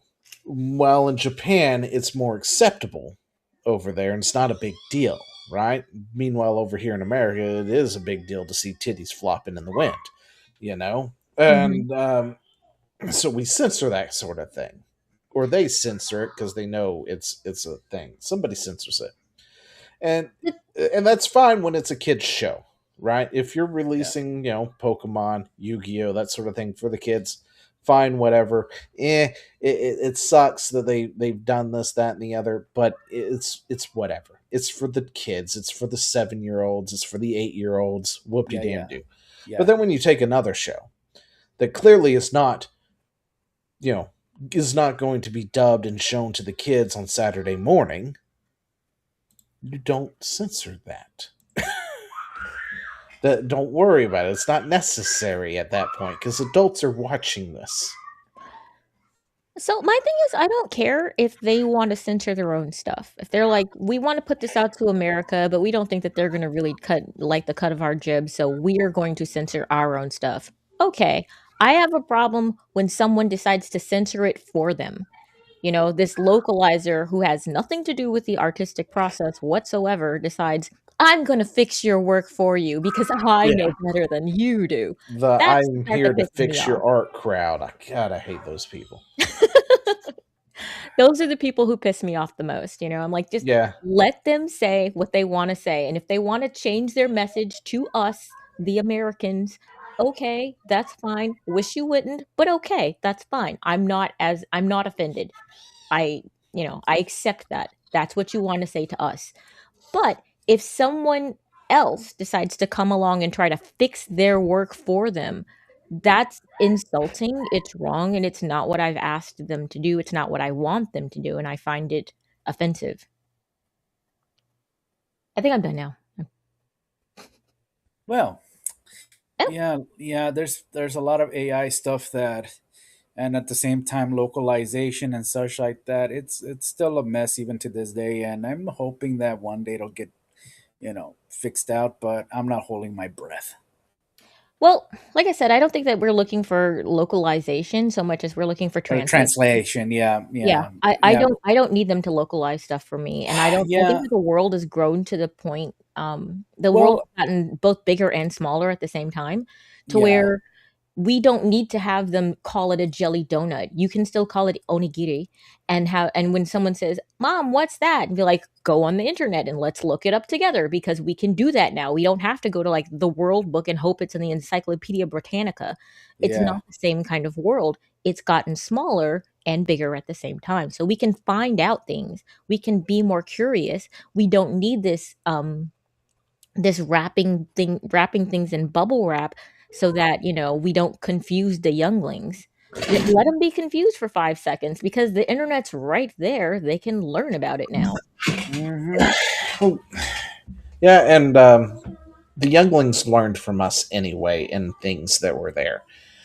When it comes down to it, it's like if you went back 100 years, Yeah. the younglings talked way different than they do these days. Yeah. Because Yeah. their parents talked differently, and they didn't have this. They weren't watching TV or watching movies or watching their iPads and stuff like that. So they got a different kind of culture that they, adapted to and talked about. Meanwhile, we've done them a great disservice by dumbing things down and holding them in kid gloves and wrapping everything in bubble wrap. Anyway, I had to go shock some kids again. It's all right. It's all right. Did you went to level 5 this time? Not quite. Anyway, so Nintendo wins an $8 million lawsuit after 15 years. They should have, I have to admit, they should have just gave the money and then moved along. But there are things like rewatching old media as an adult. Like, this is an interesting thing, right? There are things in old shows, right, that we just never got. We never understood. We didn't get the reference. Yeah, we laughed and blah blah because of the laugh tracks and stuff like that. But rewatching things as an adult, and then you're like, oh, this isn't as bad as I thought. Because when we first watched this when we were younger, those references through just over the head. If my father or mother was watching it, they were probably giggling in the background, and I just didn't know it, right? And now I get that, or I understand that more, now that I'm an adult and I rewatch something old, like say the old Animaniacs or something. Yeah. And then I'm just like, oh my, that's the joke. Oh, and then you got people doing YouTube videos about how they, essentially like was pushing the envelope of what they could sneak inside like these kids' cartoons and make adult jokes out of it that kids just never got. So, But anyway, so Nintendo wins an $8 million lawsuit. What was this about? Yeah. I read After 15 years. It took them 15 years to win this. Yeah, I read the article, and one of the big things that I read though is the fact that they were basically going after a third-party company. Controller? Yeah, controllers. Third-party controller. Yeah. In the back of my mind, I'm going like, really? You're gonna go that much? And I'm all like, really? You're gonna go that far to basically go from certain amount, but now they have to pay even more because of number of years and adding inflation. But on the other, it's just Natcon, formerly Big Ben Interactive, a German third-party Wii controller seller, was sued by Nintendo 15 years ago for infringing a European patent related to the Wii's iconic and completely unique controller, the Wii Remote.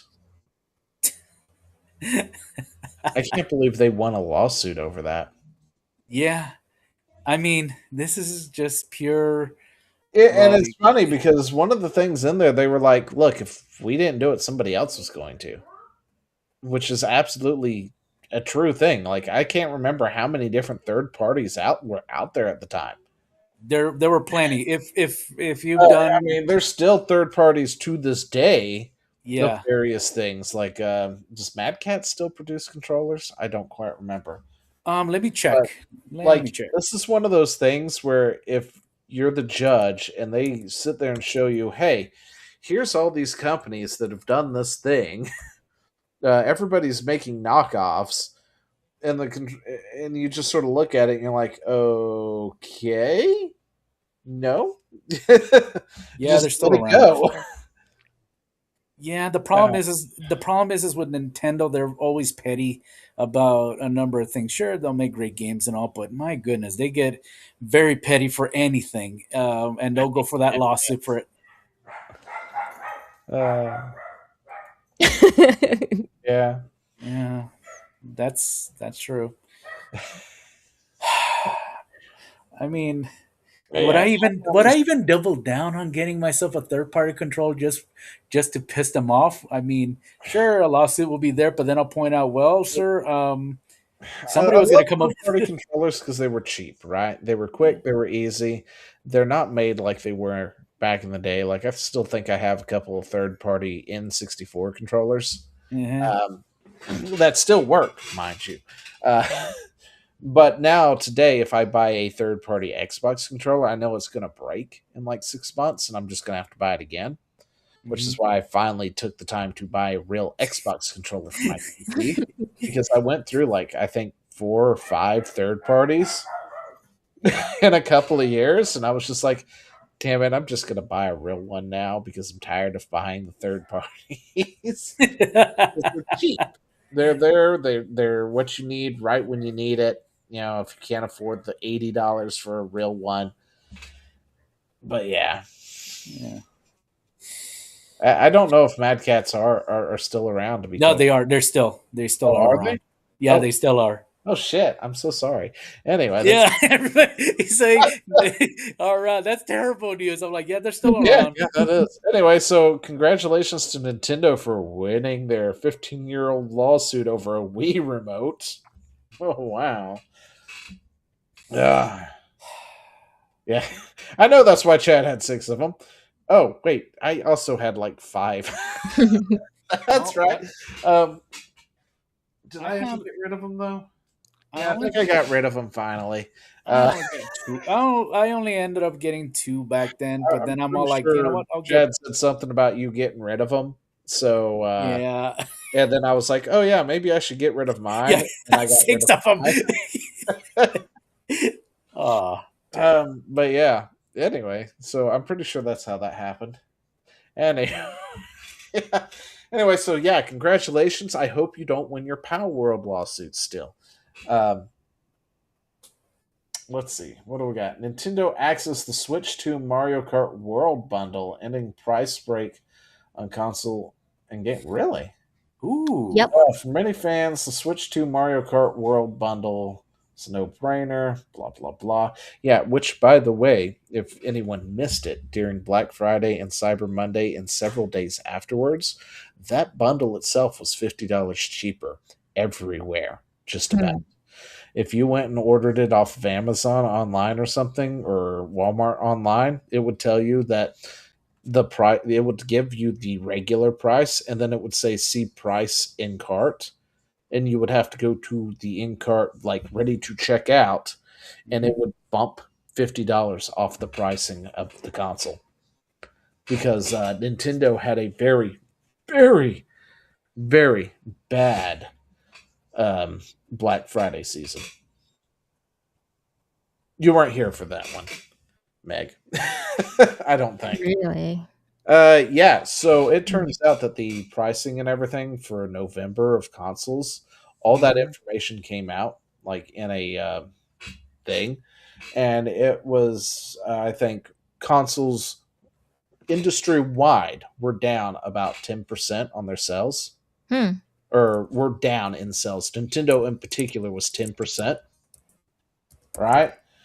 And that was including their Switch 2s and their Switch bundle and their Switches combined. That entire thing was down 10% compared to last year's sales. Huh. That's weird, because I thought that their Switch 2 was selling very, very well. Yeah, it did. Like the first day or the first week that it launched, it outsold, or it was like the fastest selling, something like that. It hit an accolade, right? And I guess that was the hardcore fans of Nintendo. I guess you can put that up to them, as that was them going out and buying the system. Because when it came to Black Friday and everything, all sales were down across the board for every system, including Nintendo. So it is not selling as well as it was. So retailers were trying to get rid of it by bumping it down and taking a hit of $50 per console. Oh, yeah. So to hear that Nintendo is now axing the bundle altogether makes sense. Anyway. So yeah, the Switch 2 Mario Kart bundle allowed gamers to save money when the handheld launched. Well, yeah, nobody cares. Nintendo sends the Mario Kart bundle back to the pits. Nintendo shared the retail internal communications and social media. According to the message, the bundle has not reached end of life cycle. Oh, it has now reached end of life cycle, and additional units will no longer be produced. Yeah, because I wonder if they're still doing it, to be totally honest. If they're still undercutting it. Because that was the bundle they were undercutting. Do you know how much it was being sold for? I don't quite remember what the actual price is of the Switch 2 is anymore. Oof. Shit. I'm not even signed into my thing. Yeah, I'm on my Walmart right now, and it's like $500 for the Nintendo Switch 2 and Mario Kart World bundle.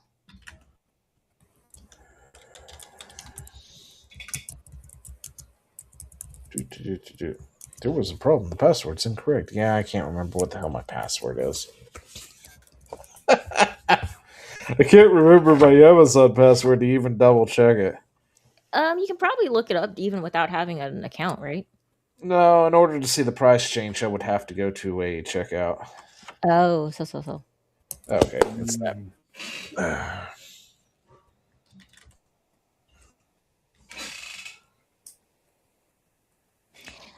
So I found the sales of Switch. Two-step authentication. Sorry, give me a second. I will go find out. I know. So many steps I gotta go through just to sign into my account so somebody doesn't steal it. Because old man Zio forgets his password.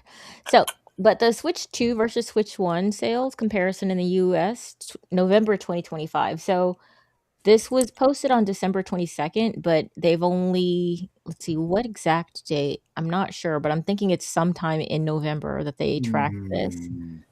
And the Switch 2 was outperforming Switch 1. It was outperforming all of their old consoles, actually. But, yeah. Okay, It was showing that it had sold, let me see, how many in Nintendo total. Switch 2 Mario Kart bundle is $4.99. Yeah, so that's the same thing I'm showing. It's still selling for like $500. Components just went up, right? So it's probably still undercut. I don't know. I know that there's some components that are more expensive and there's some components that aren't, but I don't know what they're using. I think originally it was $549. I think for the console. And in the Mario Kart bundle. So I think it's just actually up at that price now. That's interesting. That's yeah, see, what it was doing is like during the holiday season and stuff, you would come in and you would look at it and it would give you the actual price, right? At an asterisk thingy, and down at the bottom it would tell you to view price in cart. And that's how it was listing. So you'd need to go in, it was $50 cheaper at that point. But anyway.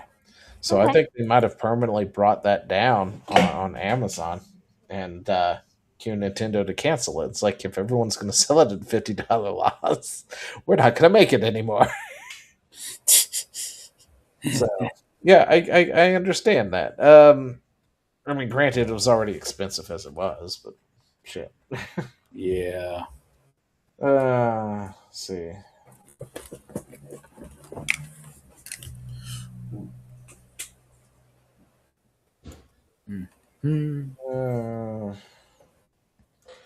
Anyway, I don't think you were saving that much from it anyway. Probably not. I mean, it's Nintendo. Their sales are like you get to save 32 cents. So Yeah, like Nintendo did recently do a lot of weird sales and stuff, and I talked about it last week that I noticed that their $80 everything was going to be $80. They haven't stuck to it lately. Mm. Outside of their Mario game they launched there, Mm-hmm. Because Metroid Prime also didn't launch at 80. Metroid Prime 4, shock and awe. They didn't launch that at $80 either. So, Do you think that has to do more with whoever the marketing person who's in charge? Because I mean, this is somebody in charge there don't know how to price. There's some discrepancy there. yeah, I think Switch 2 was still doing better than the Switch 1 regardless, but it's just it did not hit the same level as it did last year. Well, you're saying that the Well, Black not- Friday sales didn't do what they were expecting them to. So this happened Yeah, early Black November. Friday early and November. Cyber Monday sales, like that entire weekend, apparently they were about 10% lower than what they were, or 10% lower than last year, Mhm. which I'm sure was definitely not what they were projecting, Yeah. considering it's a brand new console. Like, if you told me the Xbox undersold 10% during the holiday season, that I would be like, well, okay, the system's been out for how many years now? I get Yeah. it. Telling me the Switch 2 underperformed, that one has me going, oh, really? Why would that be? Huh. Maybe it's because you've released an overpriced piece of crap that I only don't know though. I mean, the hard want. it And sold even that, a lot of them are trying to resell it anyway. I mean, didn't it sell so well that they were running out of Switch 2 units? No, they've never ran out of Switch 2 units. They have kept the Switch 2 in very good supply. Like, every time I go to Walmart, there are Switch 2s on the entire shelving thing. Always. The Switch 1 was not findable for like 2 to 3 years after launch. They could not keep those in stock. Yeah, the Switch 2, they had that thing in stock everywhere. Yeah, because I thought that I remember when it first launched that a lot of people were like, "Oh, I didn't get my Switch 2, man." They were like really upset. I know one of my buddies on Rumble, Massamord, was pretty pissed off about it. Well, maybe on the day of launch or something, but as far as I'm aware, they haven't had an issue keeping them in stock. They haven't even talked about having issues with it keeping in stock, so not that I can think of. But I know the Switch 1 was a different story. Because I know when I finally went looking for mine, I had to I drove around to 3 different stores waiting for their truck to show up to see if they even had a Switch on it. And that was I think already 2 years after the Switch had done launched. So yeah, The differences I between waited the to first get and it. the second are primarily hardware and the games that will be available on it. I believe that the 2 has higher resolution. Yeah, the I Switch think that the 2 screen is better. It's better processing. Just better, faster. it can do, I think it can do 60 frames a second now, compared to its first iteration that could do 30 frames a second. Yeah. It has better resolution, I guess. It's more powerful, slightly more powerful than the Switch 1. They can actually have 24 racers at once with Mario Kart. because apparently Mario Kart World Tour was a Switch title originally, and then they pushed it back when they decided they were going to do another console with slightly better processing power. It's not much of a difference. The other consoles that already exist already are more powerful than the Switch 2. So, yeah. Mm-hmm.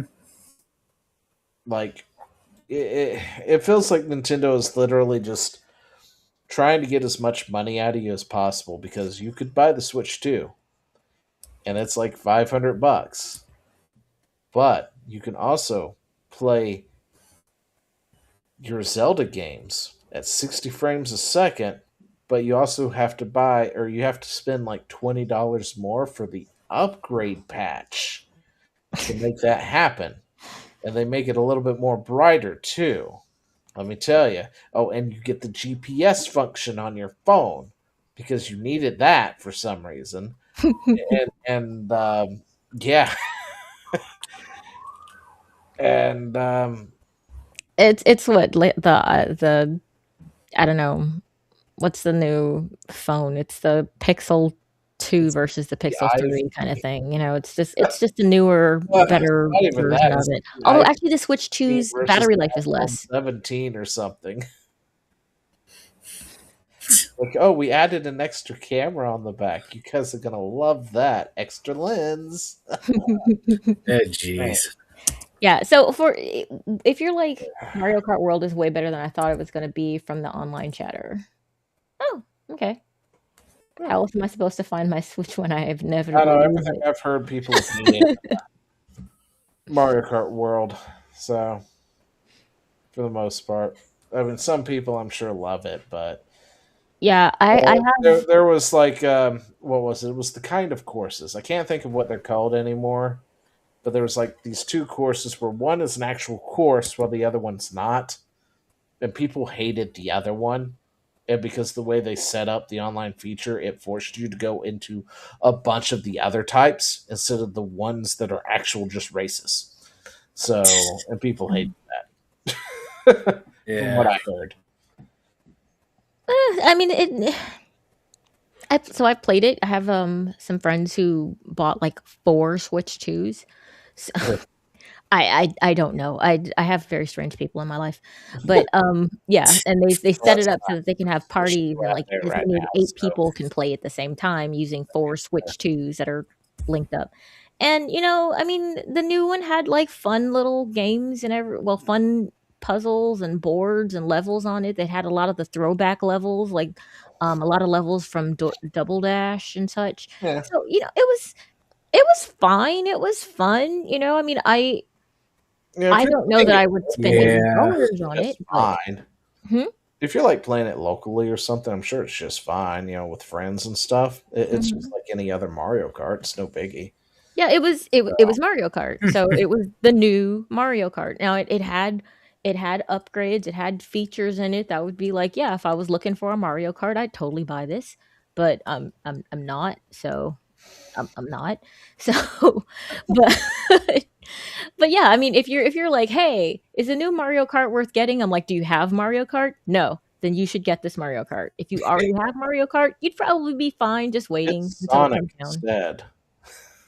It's not like a must buy, but it's a decent Mario Kart. And if you don't have one, I wouldn't say get the old one instead. I'd be like, no, this is a decent one. It's fun. It's good. Yeah, well, it was originally supposed to be for the Switch, apparently, like that came out. The only thing is they wanted to put 24 racers instead of 12, and they couldn't do it on the Switch hardware. So when they found out that they were making another hardware, they decided to hold it off and re-release Mario Kart 8 for the Switch, which is why we got Mario Kart 8, and then Mario Kart 8 for the Wii U, and then Mario Kart 8 for the Switch. I think that's how that went.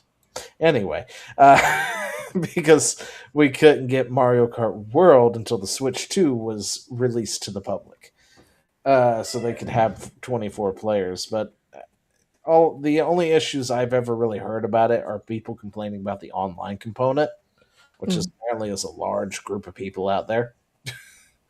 In the news And circuits, I've on only the really track. played I do remember Mario that. Kart You're correct. locally in a local setting with people and stuff, or with Chad online, and he's kicking my ass at it.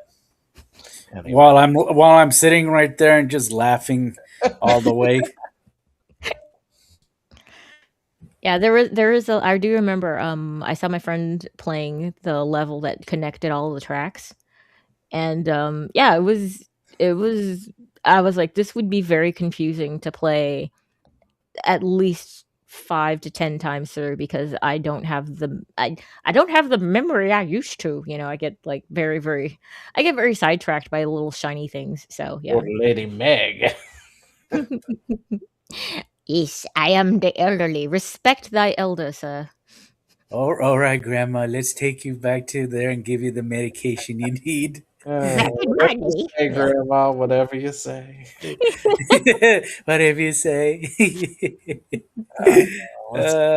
What is this? Netflix localizers rewrite Blue Box English script. I feel like this is in the wrong spot. See characters compliment for being feminist instead of feminine. Really? Are you fucking kidding me? What the heck? I mean, that changes that's worse than the whole happy holidays, Merry Christmas thing. That changes the context of what's being said. Yep. Well, see, it's not the first time they did that because, like, the big, I think the other egregious one that everyone likes to point out too, because it was the first instance people really noticed. I guess was Dragon Maid or whatever it's called. Yeah. Because That's the one. That's the one that they do the exact same thing there too, because she doesn't want to go out because she looks I forgot what exactly the context was, but they turn it into this whole feminist propaganda thing. Yep. Out of nowhere, and it's like, no, that's not what that said. Like that dub and that sub are completely different from one another. Yeah, that's Jamie Markey's work there. Level. It's absolutely just it's lying at this point. It's changing. It's changing the story. Really? Feminist and feminine are kind of sort of not even the same. Joe Draws says, I may have attempted to choke Chad with a controller when he beat me at Mario Kart. I was only 15. That's nothing. You wait until you start playing Mario Party with your friends. If you guys are sticking around a lot longer, that means those are your true friends. Anybody that doesn't want to talk to you again, well, all I got a slice of life rom-com that I'm never gonna watch. What? That's not your bag, Zio? You're kidding. You're not all about the We'll be back in a moment. Listen, I like me some slice of life every once in a while, but it's just not. I don't have the time, and I'm dealing with One Piece right now.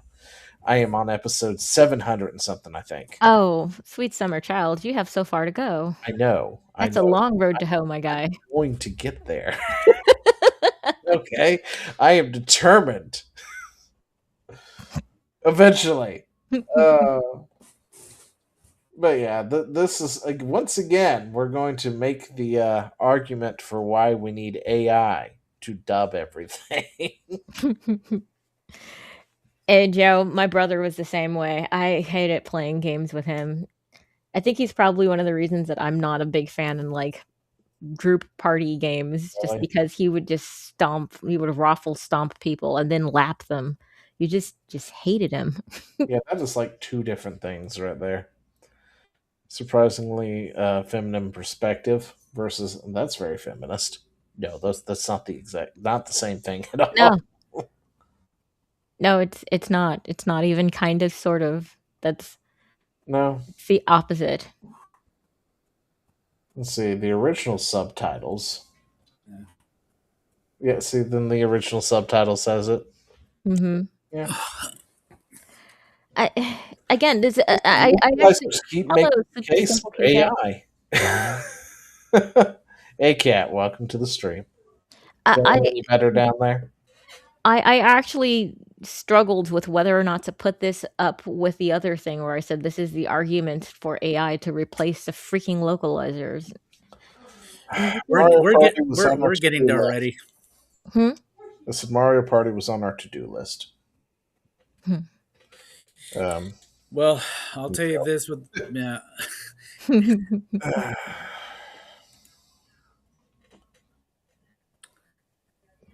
So you feeling better, Kat?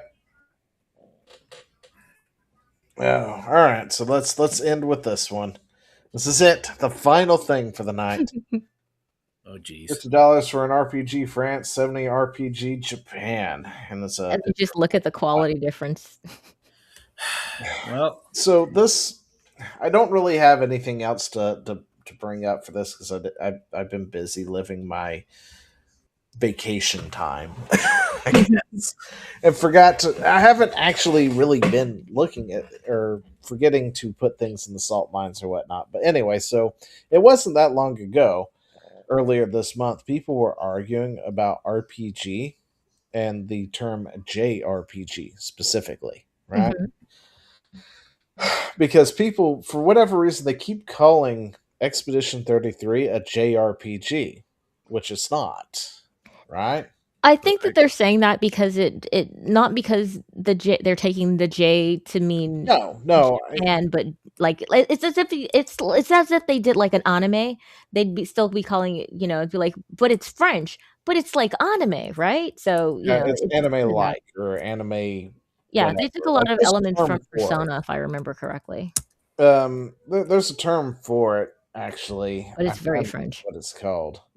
It's mid. Anime inspired, I guess.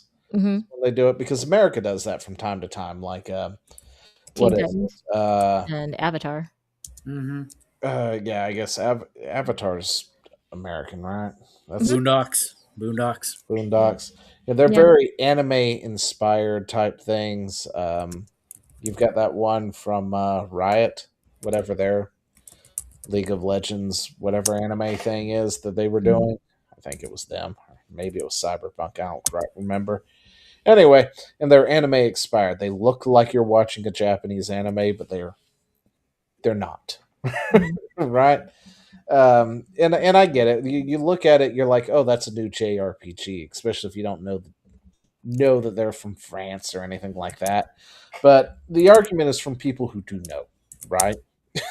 That's where the arguments are coming into play because it's clearly a new genre. It's like an FRPG because it's France. It's a French RPG versus a Japanese RPG.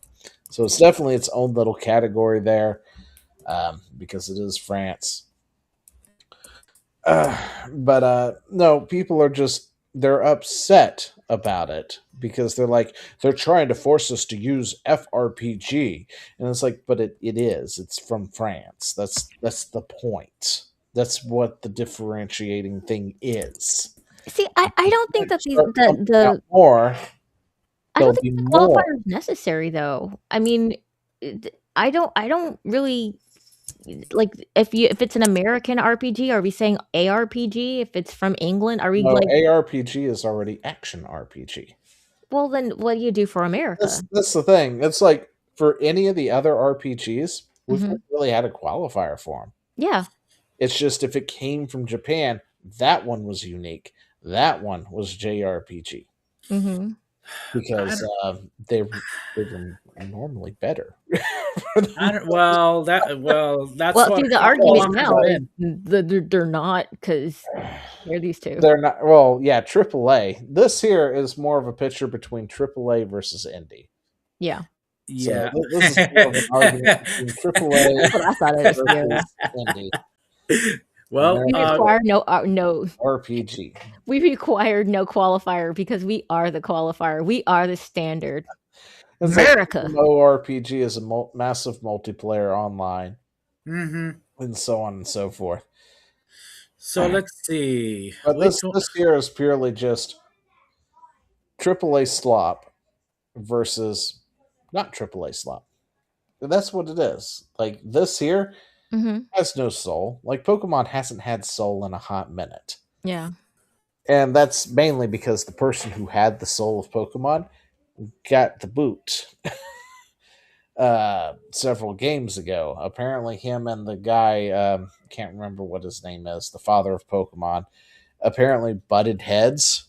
But the father of Pokemon's ideas have been stale for a while. That's why the other guy apparently had all the good ideas. Mm-hmm. And that's why after Black and White, Pokemon kind of fell off a cliff. Just because they apparently got into a fight and then he was relegated to a whatever position somewhere. It wasn't allowed to really touch the story or anything anymore to Pokemon. Mm-hmm. Or any of the other stuff, which is why it's gone downhill. And the last game was done by a completely new person who worked on something. I can't remember what it was, but yeah. Anyway. Yeah, I concur with that, Dobby. I think that we're kind of getting hung up on what it actually means when we say JRPG. What it typically means is Japan, because Japan is the place that originated that type of RPG.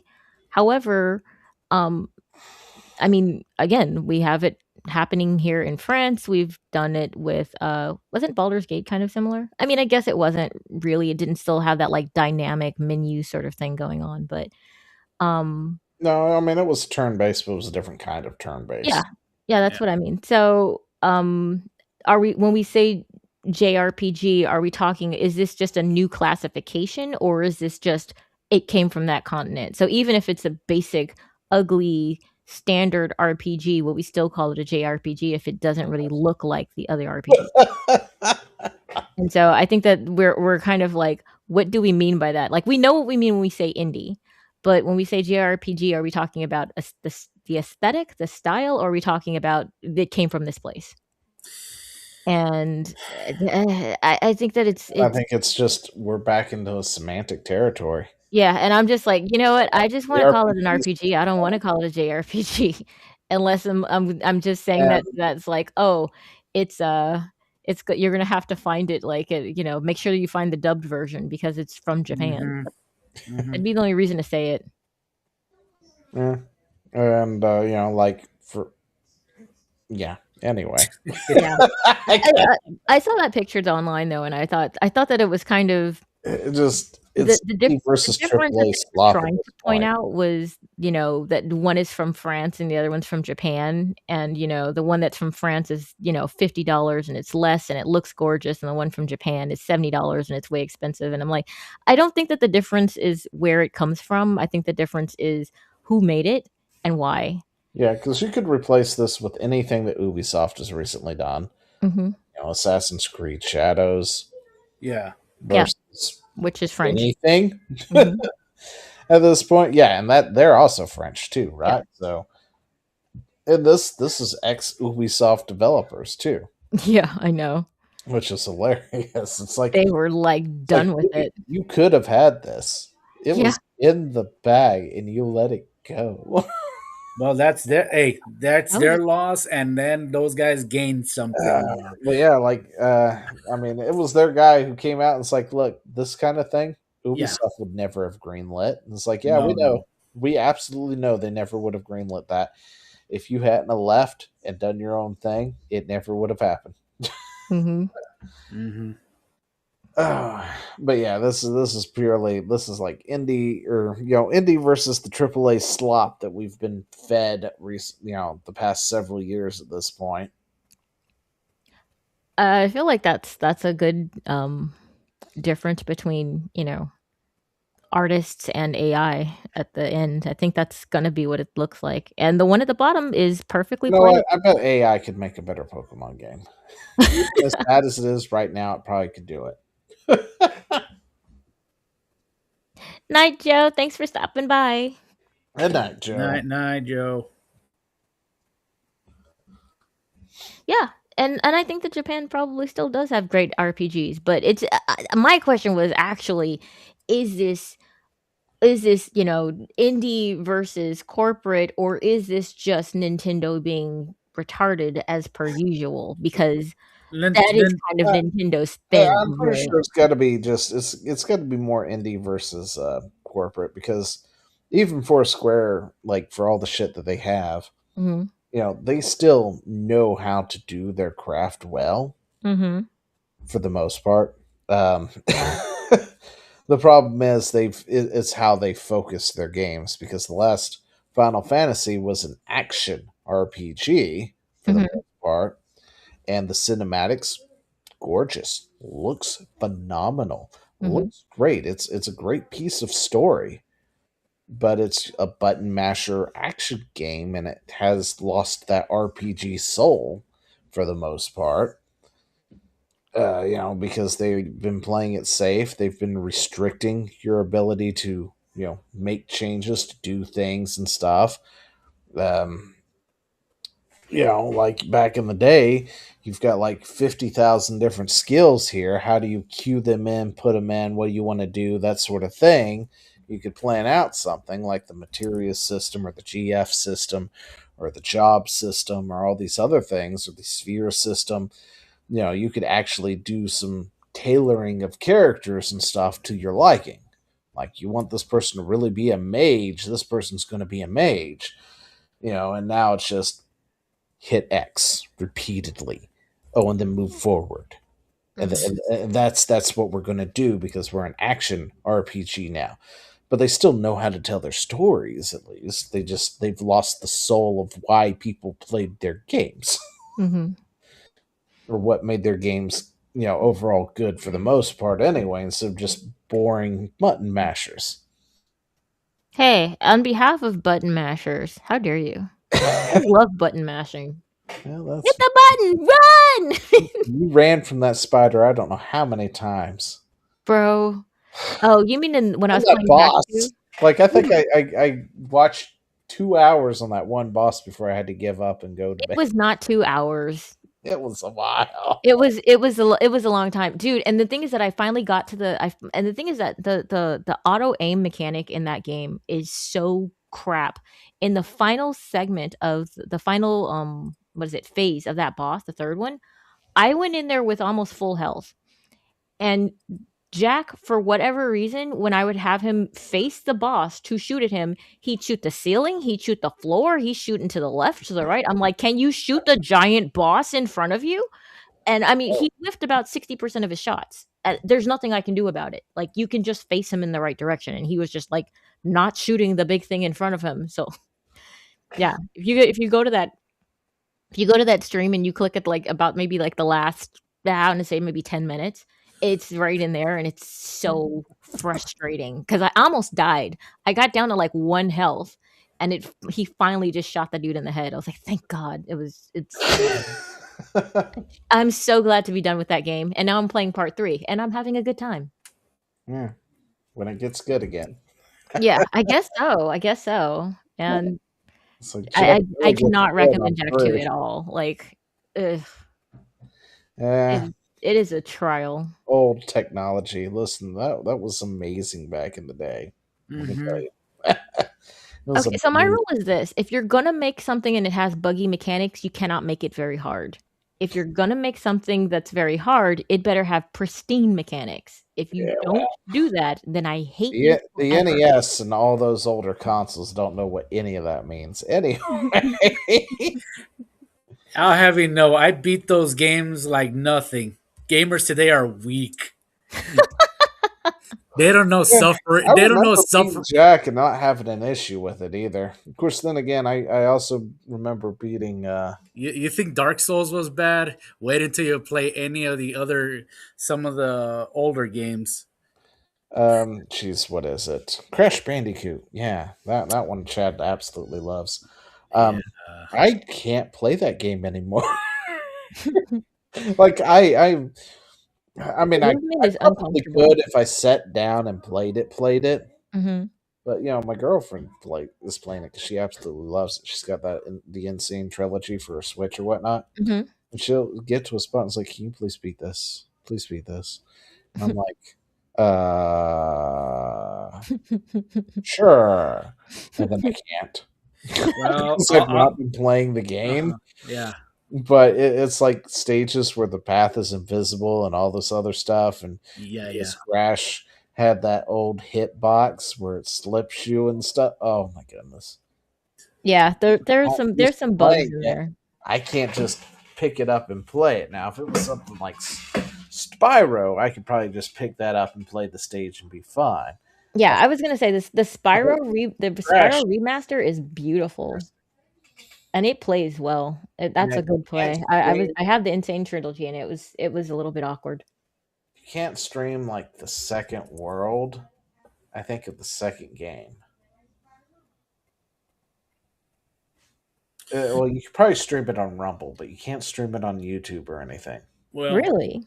Yeah, because apparently the music to the overworld is copywritten well, I understand.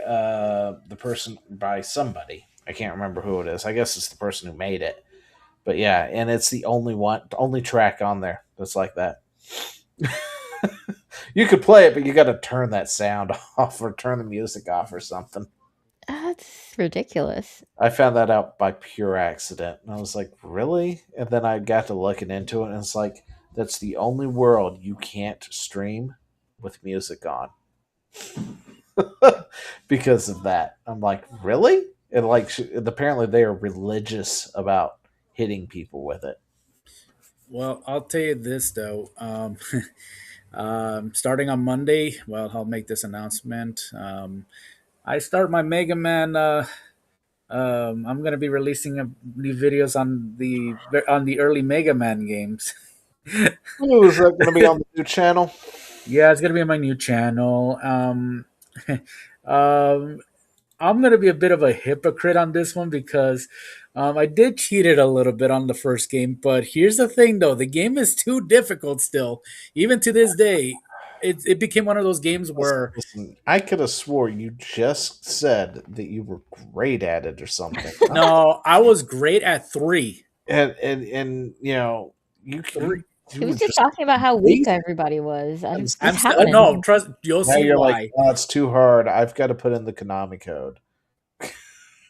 Yeah, dude, that's Contra. No, with Contra, I can be fine with it, but you'll see why the first Mega Man game, while it did well on its own, the game was tough going back to it because the hit patches is was very unforgiving. Like back then, it's gonna be on Monday. You'll see it. It's gonna be a 3-parter. I had to cut it down because because of the boss fights. They were a little bit there, but by second game, I start getting the hang of it again, and by the third game, you'll see I have very little problems with it. Yeah, did you say you played Jack too, Zio, or did you say you played Jack? Do what? I said, did you say you played Jack too, or did you played Jack? Jack. Oh no, the first Jack and Daxter was a breeze. It's a chill game. Jack 2 will make you want to kill people. It makes you want to hunt them down, whoever made this game, and shoot them in the face. Oh, you don't do that because that's wrong. What? Oh wow, Thomas. Yes. Yeah, I'm still here. Legacy collection. Yeah. Yes, I am. Okay. Yeah, just to let you know that the Legacy. That's what I was asking. Okay, I'm gonna tell you this about the Legacy collection.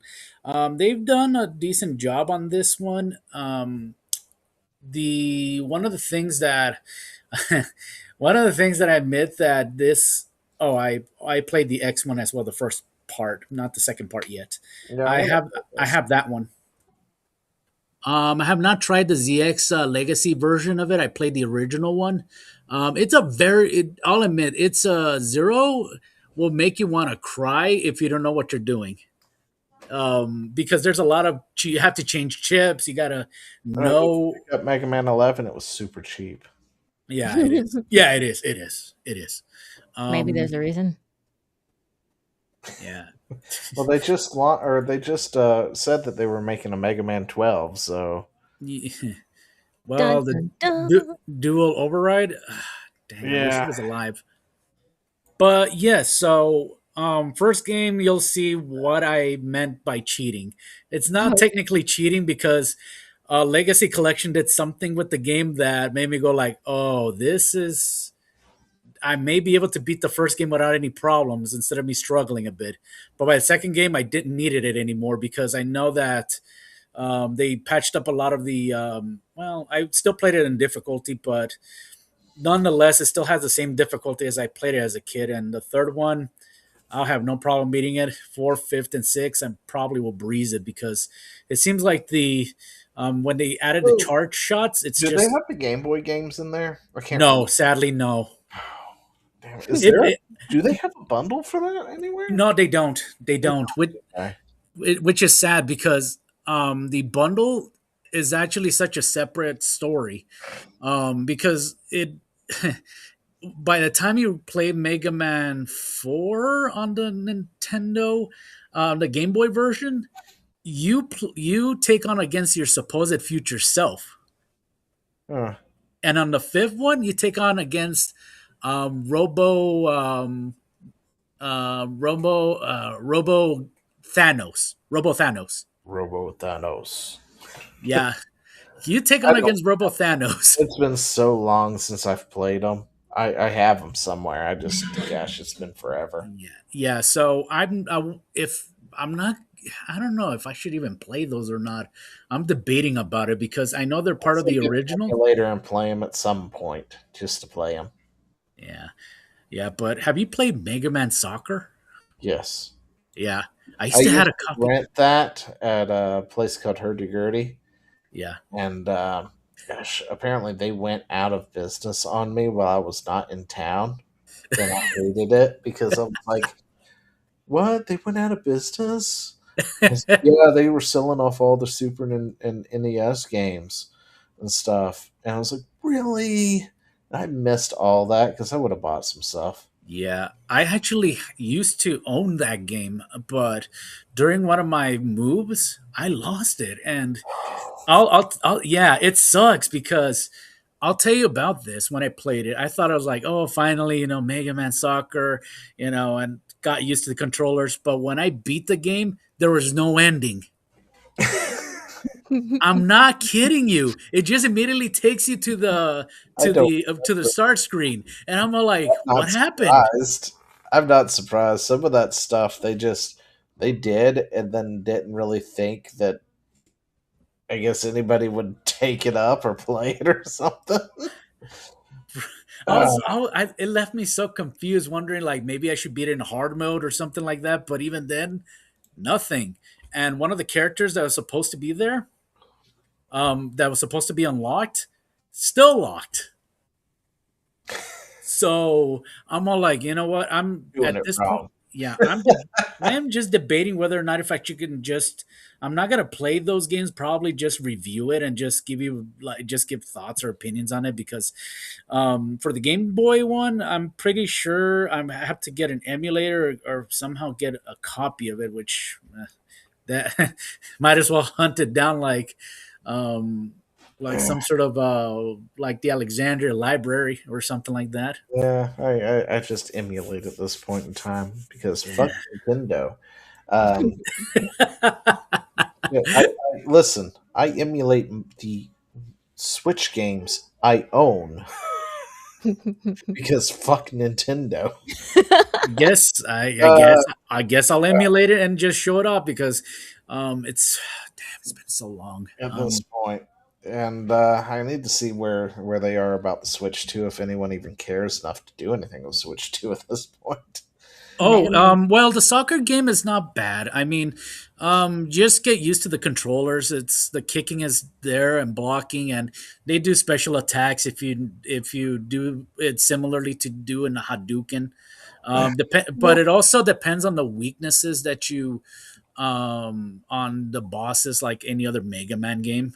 The only one that you will not be able to hit anything at all is probably the Wily the Wily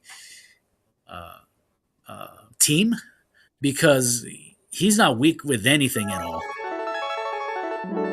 He isn't weak at anything at all. Mega Man Soccer. There it is. I feel like a kid. I know this is one of those things. It's like, are you sure that's a real thing? Yes. It is. It is. Absolutely was a real thing. They gave us one point in time. Yep. You can change the shooting, the difficulty of the enemy, and all that. When you take on Yeah, there it is. Plays like You any know other how we soccer game. complain It now plays like about any other soccer game at the time. It's just got Mega Man characters. yeah. Yeah. You know how we complain now about IP overuse and how they're just doing whatever they can and just milking stuff? This isn't new. We act like it's new, but it's clearly not. Yeah, well, they need more of this. Okay. No, they don't. Yes, they do. No, you know this what is kind fun. of special abilities they can give them now? Okay. Go!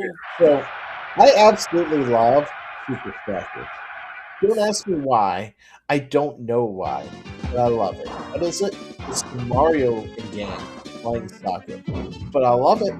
I don't know why, but I do. Now you won't ever catch me playing FIFA or anything. But if I get to play Strikers, fuck yeah, it's on. Yeah. So yeah, the game is, like I said, it's not bad. I mean, there's you take on against some of the various villains from the Mega Man 1 through 5. 1 through 5.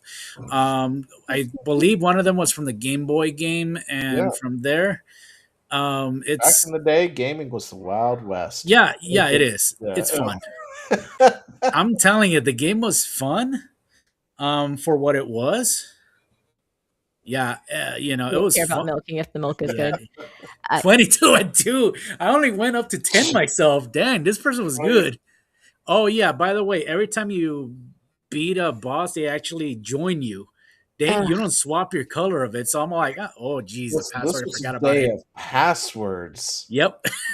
I had to like grab a piece of paper and just, No save games. Passwords. Yep.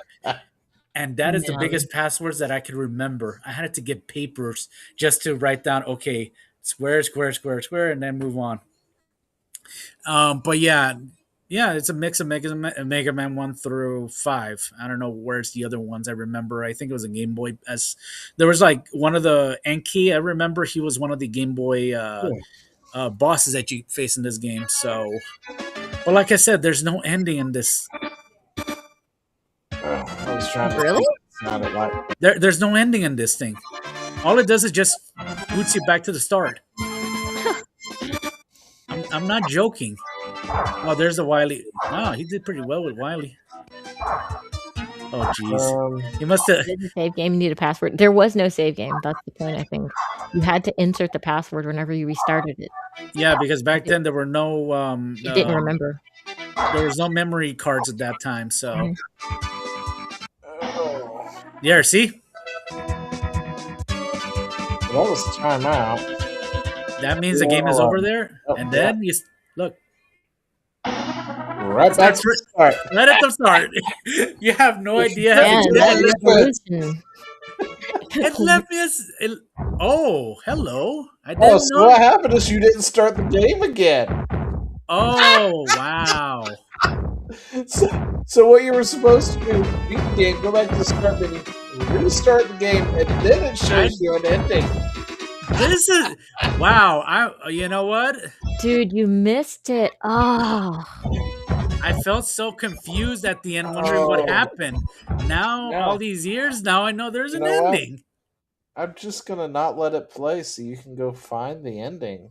You have to go play now. I'll play the game and beat it. See the ending and see what else happens. All right, I'll beat it. I'll Anyway, play it. So earlier when I was searching for something, I ran across this and was like, "Holy shit! I didn't know he was still doing this stuff." What the heck? Saying that they would commit to a 17-day theatrical window for movies that would be coming out to theaters before dropping. Monday Matt, I was just surprised to see him in my short speed. So everyone seems. I thought he was like, what is it? Where you deliver food, Uber Eats, DoorDash. Yeah, I thought he was just door dashing. Because like the last time I ever heard from him, he was like complaining about his everything failing and having to DoorDash. But I mean, that was years ago. So, well, okay. Well, now you remotivated me to get the game on the emulator. Now I'm gonna get that ending and play it because all these years I've been I have not even watched it. You've been deceived. Yeah, by yourself. Well, the thing is though is that the game just jumps right there, like that's it, and I left me confused as a child, going like, what do I do now? And I just turned it off and just like, I guess I'm done. That's it. So I hadn't seen his face either in a while. But yeah, I'm gonna give it a whirl and see what happens. And so just so expect that game, and I'll give my thoughts on it, and I'll do the old Mega Man games. Let's see. Do you play live or do you play VOD? No, I don't play live at all. Okay. But I'll say this though. Is this a game? As for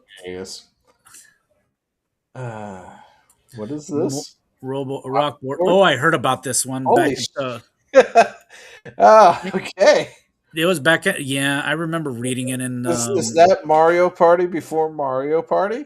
Yes. Are we finally finding the things where Nintendo stole it? Yeah. Yes. Let's say yes or no. What is it? Well, actually, Monday Matt wasn't half bad back when he was part of Gamergate anyway. That's somewhere he went left so far that he left us all behind. But no, I've actually read forums about this particular game, Rockboard. I remember it was actually they were talking about it, that it was only exclusive. It was only exclusively in Japan, and somebody did try to translate the game, but no dice. Nobody translated it, and we've seen Mario Soccer just now. Mega Man: The Power Battles is actually in one of the the second one things. Yeah, I played it. It was all right, but it does, however, have a very interesting. Shoot, is the Mega Battles actually on?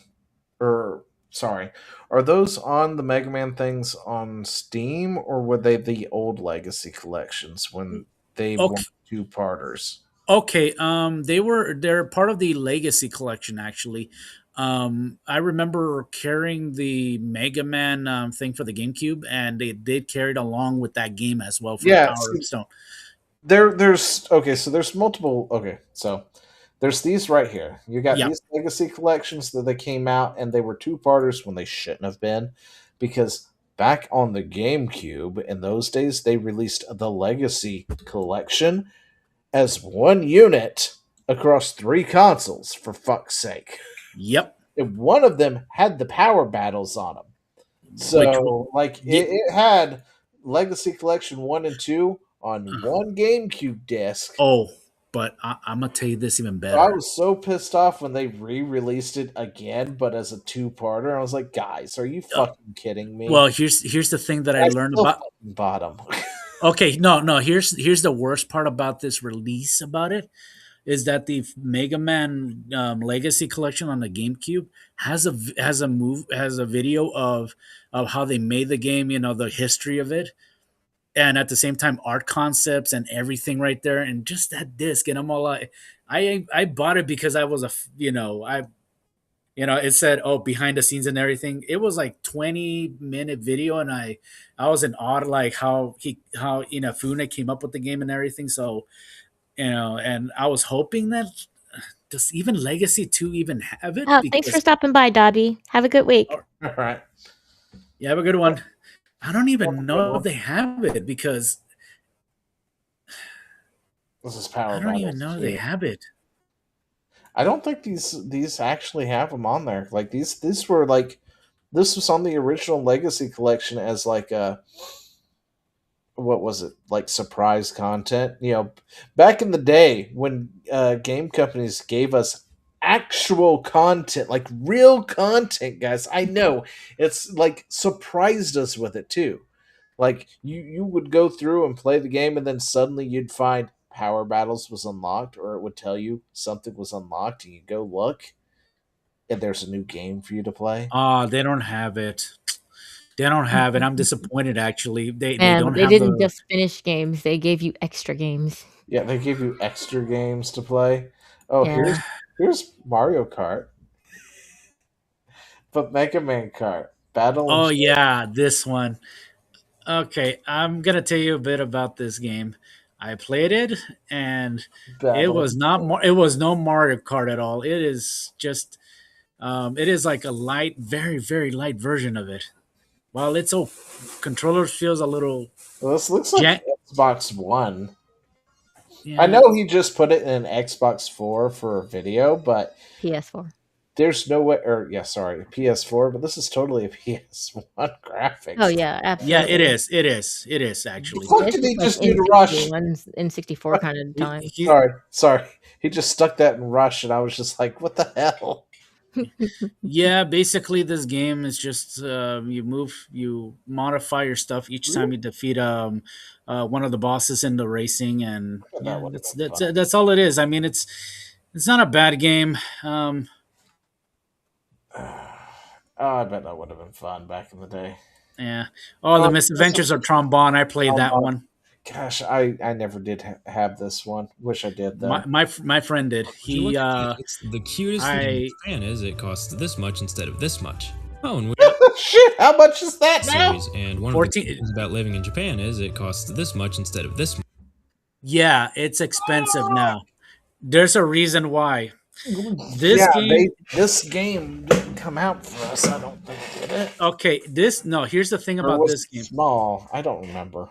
Okay, I'll tell you this. This game came about right after the Mega Man Legends 1, and they were promoting 2, but they decided to release that one as a prequel to it. You can also play a demo for the Legends 2. It's a decent game for what it was. There's some boss battles here and there. It tells you the story behind all that. It's not bad. It's not a bad game. I never got to play it, so I never did. But I bet I would have loved it. Yeah. Anyway, so yeah, weird games. Anyway, so yeah. If you want to go check out Chad's stuff, his links are going to always be permanently down at the bottom. If you want to go check out old hijinks and stuff, it's there. I will be changing Thomas's link to his new link because I didn't know about it until like right before this, even though he released the thing was, here's the thing. Days ago.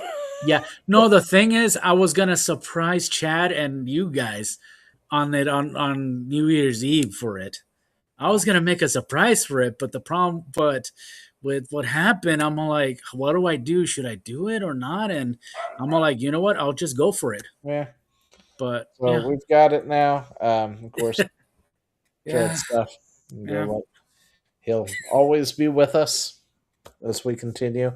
Me and him started this way back when, what is this? This is 84. So 84 episodes ago, 83 episodes ago, something like that. Yep. And I think we'll keep going. So, anybody else got anything to say before we end for the night? I'm going to turn into a pumpkin. Yeah, he is. 45 minutes past that right now. Nicholas, how do I pronounce that? Nicolaus. Can I just call you Thomas forever? Oh yeah, Nicolaus. You guys can call me Thomas or Nick. I'm going with Nick. Yeah, that works too. That works too. So, when do you think that you're going to come out with your video? Okay, Monday. Okay, Monday. Is going to be the first episode.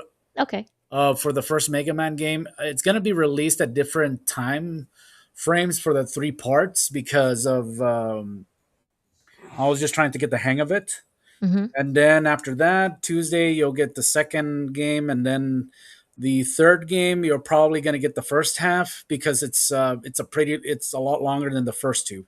It's because you don't just take on the 8 bosses, you take an additional, 8 bosses. You'll see why. Okay. But I'll keep releasing them as much as I can during this whole month. So just keep an eye open on it.